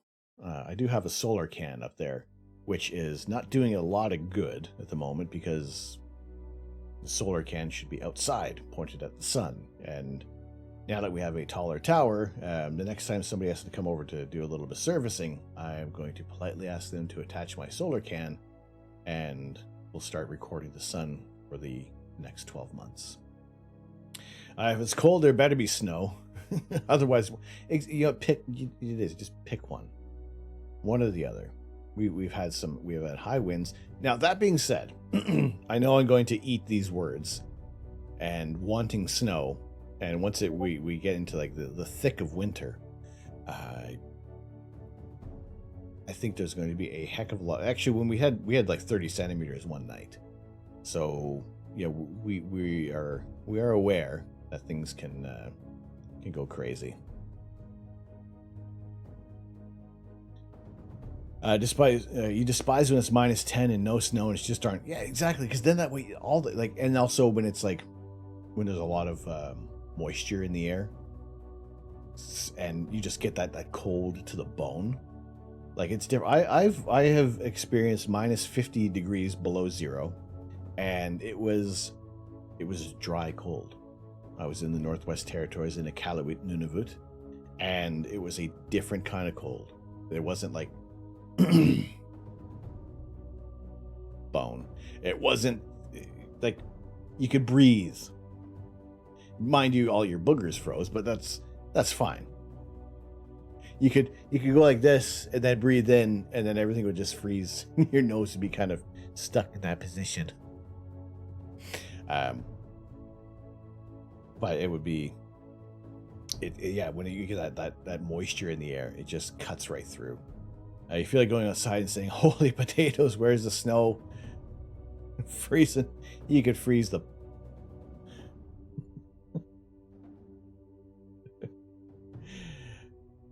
If it would, no, it would just freeze initially. It'd just be a big backup. You know, when you leave the water on the faucet and you don't close it off for the winter and it just kind of freezes down the pipe? Yeah. No, we don't want that.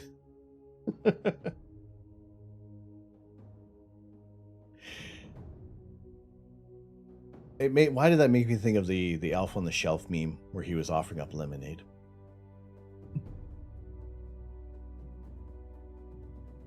No, it was very cold.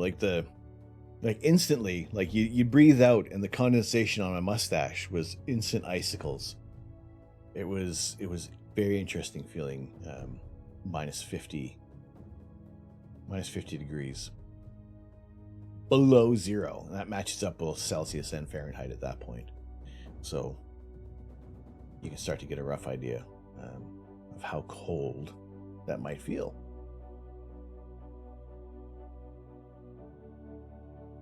Right now, we are at -1.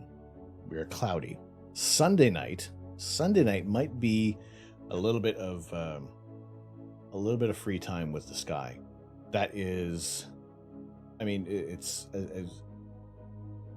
we're 2 days away from Sunday night, and I still gotta take it with a grain of salt, because it's just, we're not gonna. Sometimes the weather's going to change within like 24 hours. But if that will hold and we actually get like 5 hours of clear skies, then we'll go with that. I feel like we're talking about the frost line in astrophysics. Frost line is known as a particular distance from the solar nebula to the central protostar, where it's cold enough for volatile compounds such as water, ammonia, methane, carbon dioxide, and carbon monoxide to condense into solid ice grains. Each volatile substance has a snow line.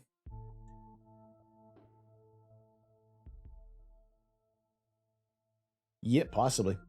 It's what's happening to my... Why are we dropping frames here? Oh, hey, remember on Monday when we were like, nothing was connecting? Why does it seem to be doing that now? What's the weather doing? There's no poor weather. Is it? I don't know. Nothing magical is going on here.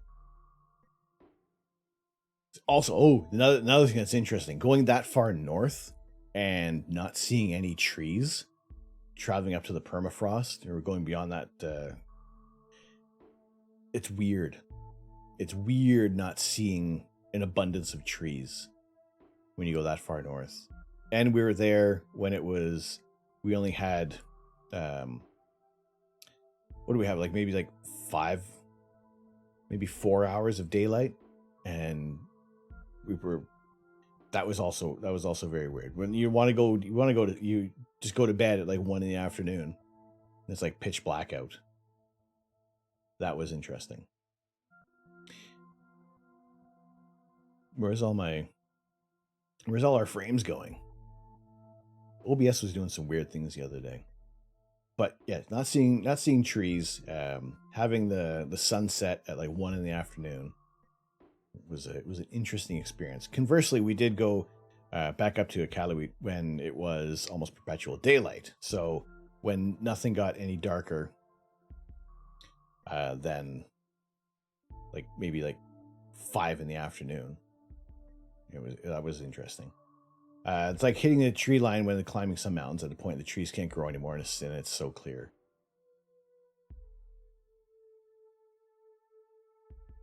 Trees are going to be on that bombshell. 3:41 in the morning. You should get to bed. No worries, CJ. Actually, I think we'll slowly start to wrap things up as well. So we will be returning tomorrow with a little bit of image, not so much image processing, but I think we'll continue on with if anybody does have images that they're still possibly working on that you want to share for what you've been enjoying. With Hype Train may keep you going for another 2 hours.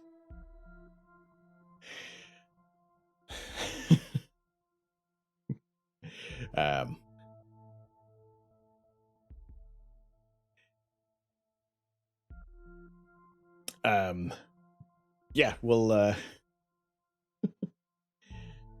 we will aim to do a little bit of processing tomorrow, but also jump into Elite Dangerous. Because if I forget how to play that game, then it's just gonna be so long without it. And I did, I bought there was some Black Friday sale with on Steam, so I was able to get I would say a stinking good deal on that. So, Astro Canuck, you will find 1 credit for violation of the verbal morality statute.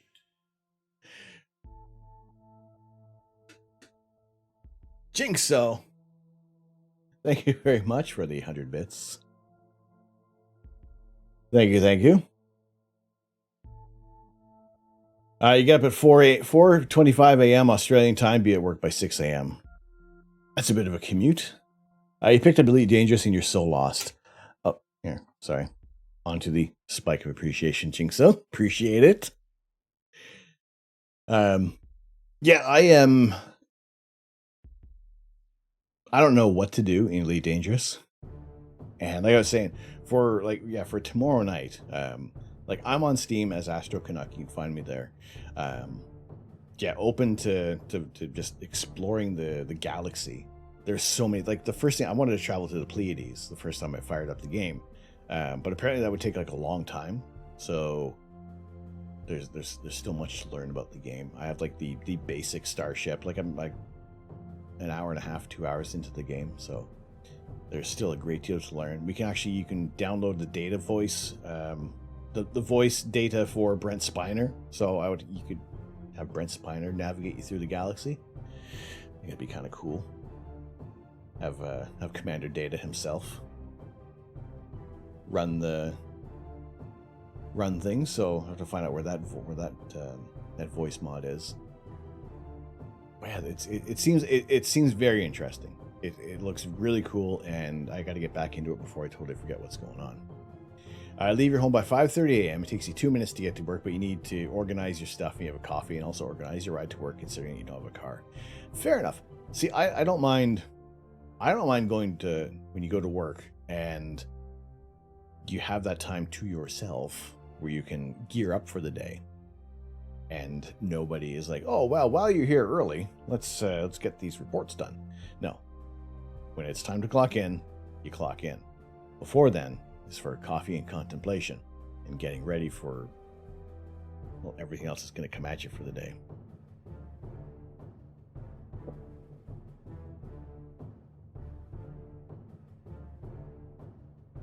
Your Akatsuki Venus image. You can post it. If you're happy with it, you're still happy with it in 2021, then that counts. Venus. Oh, gosh. I'm thinking, well, all right, let's see what Arc captured there.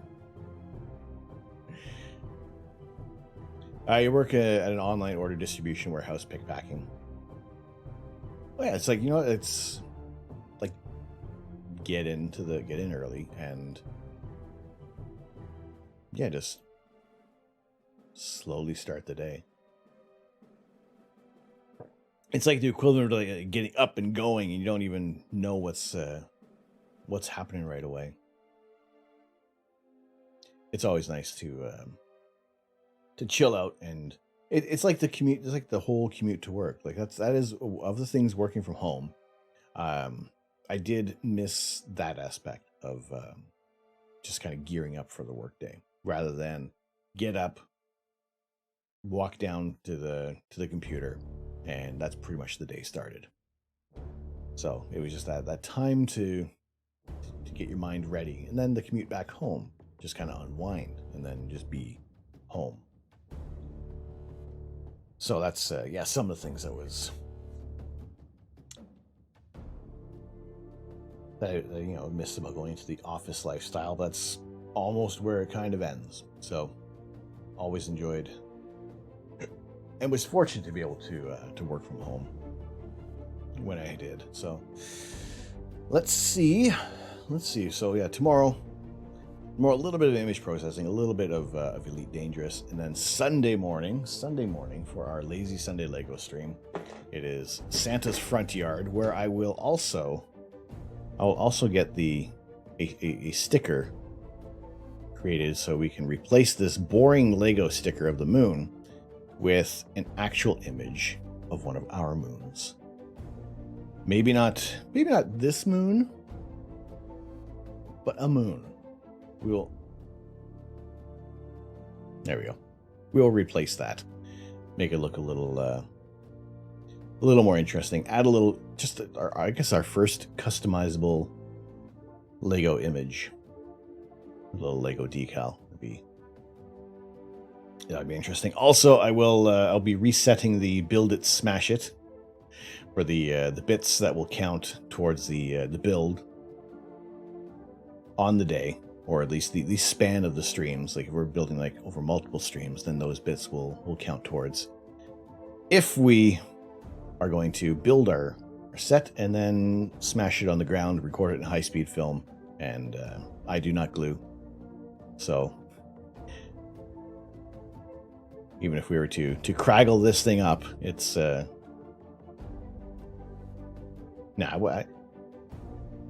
never glued any of my sets before. Never thought of doing that. So yeah, we'll get this one built on Sunday, and then we'll talk about what some future builds are going to be. Don't smash the Saturn Lego set. That ship has sailed. It is only for these goals are specific for the sets on the day. So there's no retroactive deals. We're not going to pick up the space station and drop it. We're not going to. No, nothing else. Everything that we see is safe.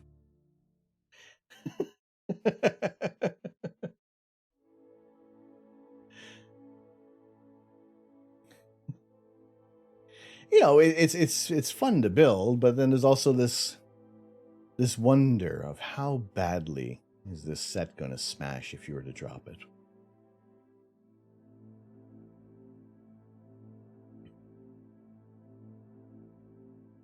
There were a couple of times building the Saturn V, which I need to reassemble and put it somewhere because it has been sitting in the closet for way too long.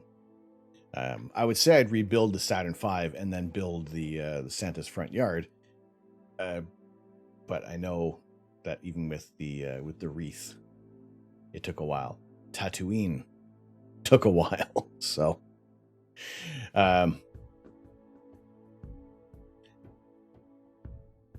It's like perfect when they toss the Millennium Falcon from the second story. It's also hard watching Lego sets break, especially when it's not on, it's every time. And thinking that as I'm putting certain pieces together, I'm thinking, am I putting too much pressure? Is this going to snap? And it's going to go everywhere. That's not what we want. Most times we want a nice, calm, cool, collected build. But then again, obviously, we're sometimes open for a little bit of chaos. But yeah, we'll get our sticker built up so that we can put our own little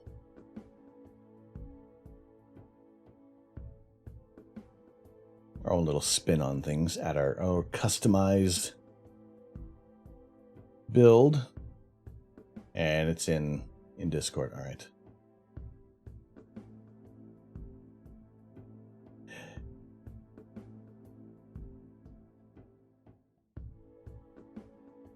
Oh, this was the dude, Arc. That's really cool. So to fake color Venus depicting the cloud density going from red to green to blue with the Akatsuki probe. That's awesome processing on that.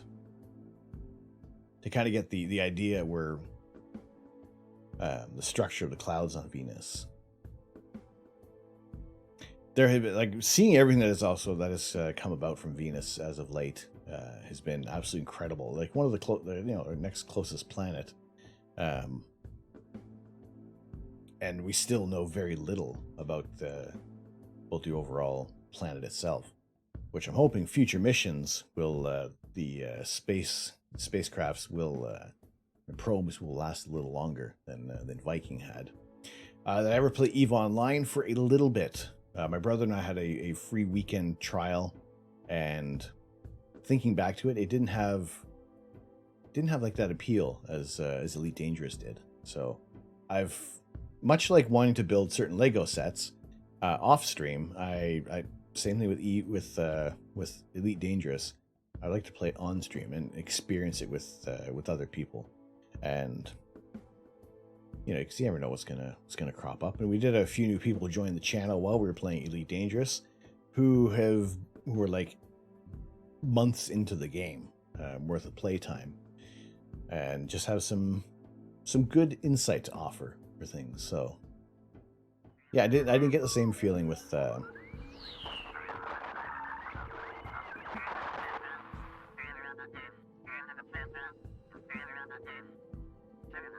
EVE as Elite Dangerous.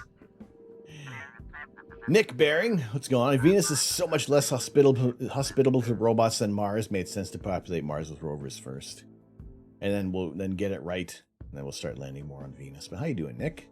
Welcome into the stream. Glad to have you in here. Do you partake in astrophotography or enjoy any of the like? Little visual astronomy. We don't hold it against you if you do. Just checking if anybody likes to share any of their favorite images of 2021, or if it is still a favorite image in 2021.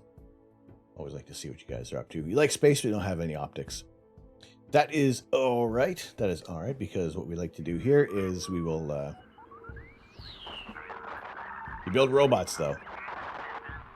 What kind of robots? Like practical robots, or like battle robots, or would you build a probe droid? We do like to take images of outer space. However, today that's like right out of the question. We have all the clouds in the world. So, but usually we are taking images with the telescope on my balcony. You got a 1/5 scale Curiosity inspired rover, your biggest project. Well, that's cool. That's very cool. Do you have a Instagram of sorts that we can see some of these? Because I love seeing what other people are doing. That's awesome. If you do have a Instagram, feel free to drop the link. Always like to follow some new interesting people there. But welcome in. Glad to have you in here today. Like I said, we are going to do some quick little processing tomorrow night. I will find some data to work on, and actually, I think what we'll do is we'll take a look at some of the... I'll see what we have the most data of in terms of what we've imaged as of late. I think it'll either be the Rosette Nebula, because that's already looking pretty nice with I think it's like maybe half an hour, 45 minutes worth of data. So there's not a whole lot that we can pull out of this, but we'll see how pretty we can make it look in a short amount of time. If not the Rosette Nebula, we'll take a look at the North American Nebula, see what we can do, and just try to make things look a little prettier. Your machine wouldn't handle streaming well, so you took a break until PC parts became available again. That seems like a long break. You don't do Instagram, but you're the same name on Twitter. I did a stream, some work on Twitch. All right, well, I will take a look for you on the Twitter. In fact, I'm going to do that right now. Otherwise, I'm going to forget. I'd like to see what people are up to there.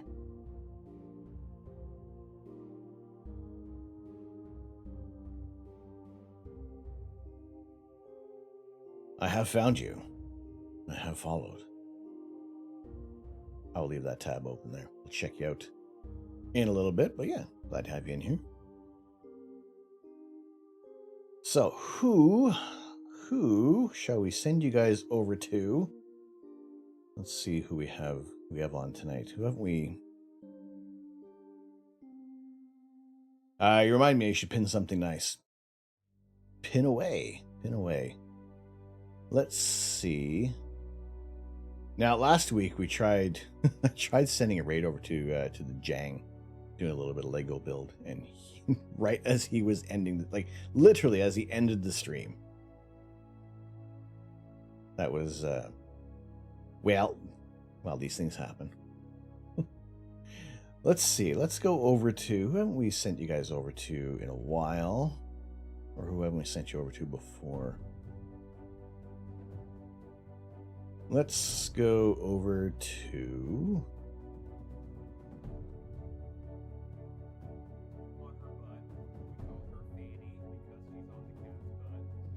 Rhino is going, but last time I think he was ending too. I think I will send you guys over to Science Streams. We're going to see Balint.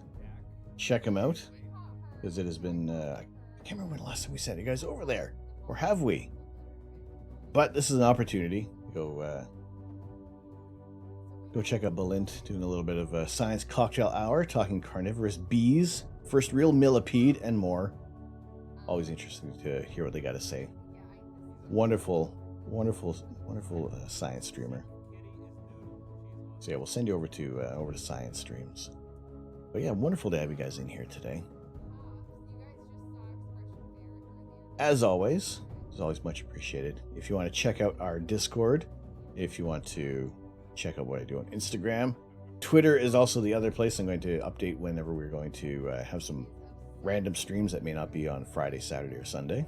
Keep you guys posted on when we're going to be doing some astrophotography, because those ones are going to pop up almost at a moment's notice, because if the weather turns in our favor, yeah, we're going to fire up the scope, we're going to get things imaging. And yeah, do what we can to get you guys going. So that is our Nick Baring. Thank you very much, Nick, for the follow. Appreciate it. Welcome into the observatory. Glad to have you with us there. Those are our raid messages for those who are subscribed to the channel, and those who are not subscribed. We got you covered on both fronts. If you guys want to copy that in there, we're going to send you over to Science Streams, and hopefully the raid command works, as we've had this actually kind of muck up in the past. That's working there. That's going. All right. So yes, if you guys would care to copy that raid message, we'll be back tomorrow night with some image processing in Elite Dangerous. Sunday morning, we're going to be back with our Lazy Sunday Lego stream, building Santa's front yard, and we're going to replace this sticker with an actual image of the moon. We'll see how good we can get that printed out there. Foch, thank you for joining in. Always wonderful to have you guys in here. Hope you enjoyed yourselves, and thank you everybody who had subscribed and resubscribed and gifted subs and rated and donated bits and spent your time with me. It is always well appreciated. Thank you guys so much. I've been Tom. I am the Astro Canuck. I'm not here to change the world. I'm here to share the universe. Have a fantastic evening, a wonderful weekend, and we will see you again soon. Take care.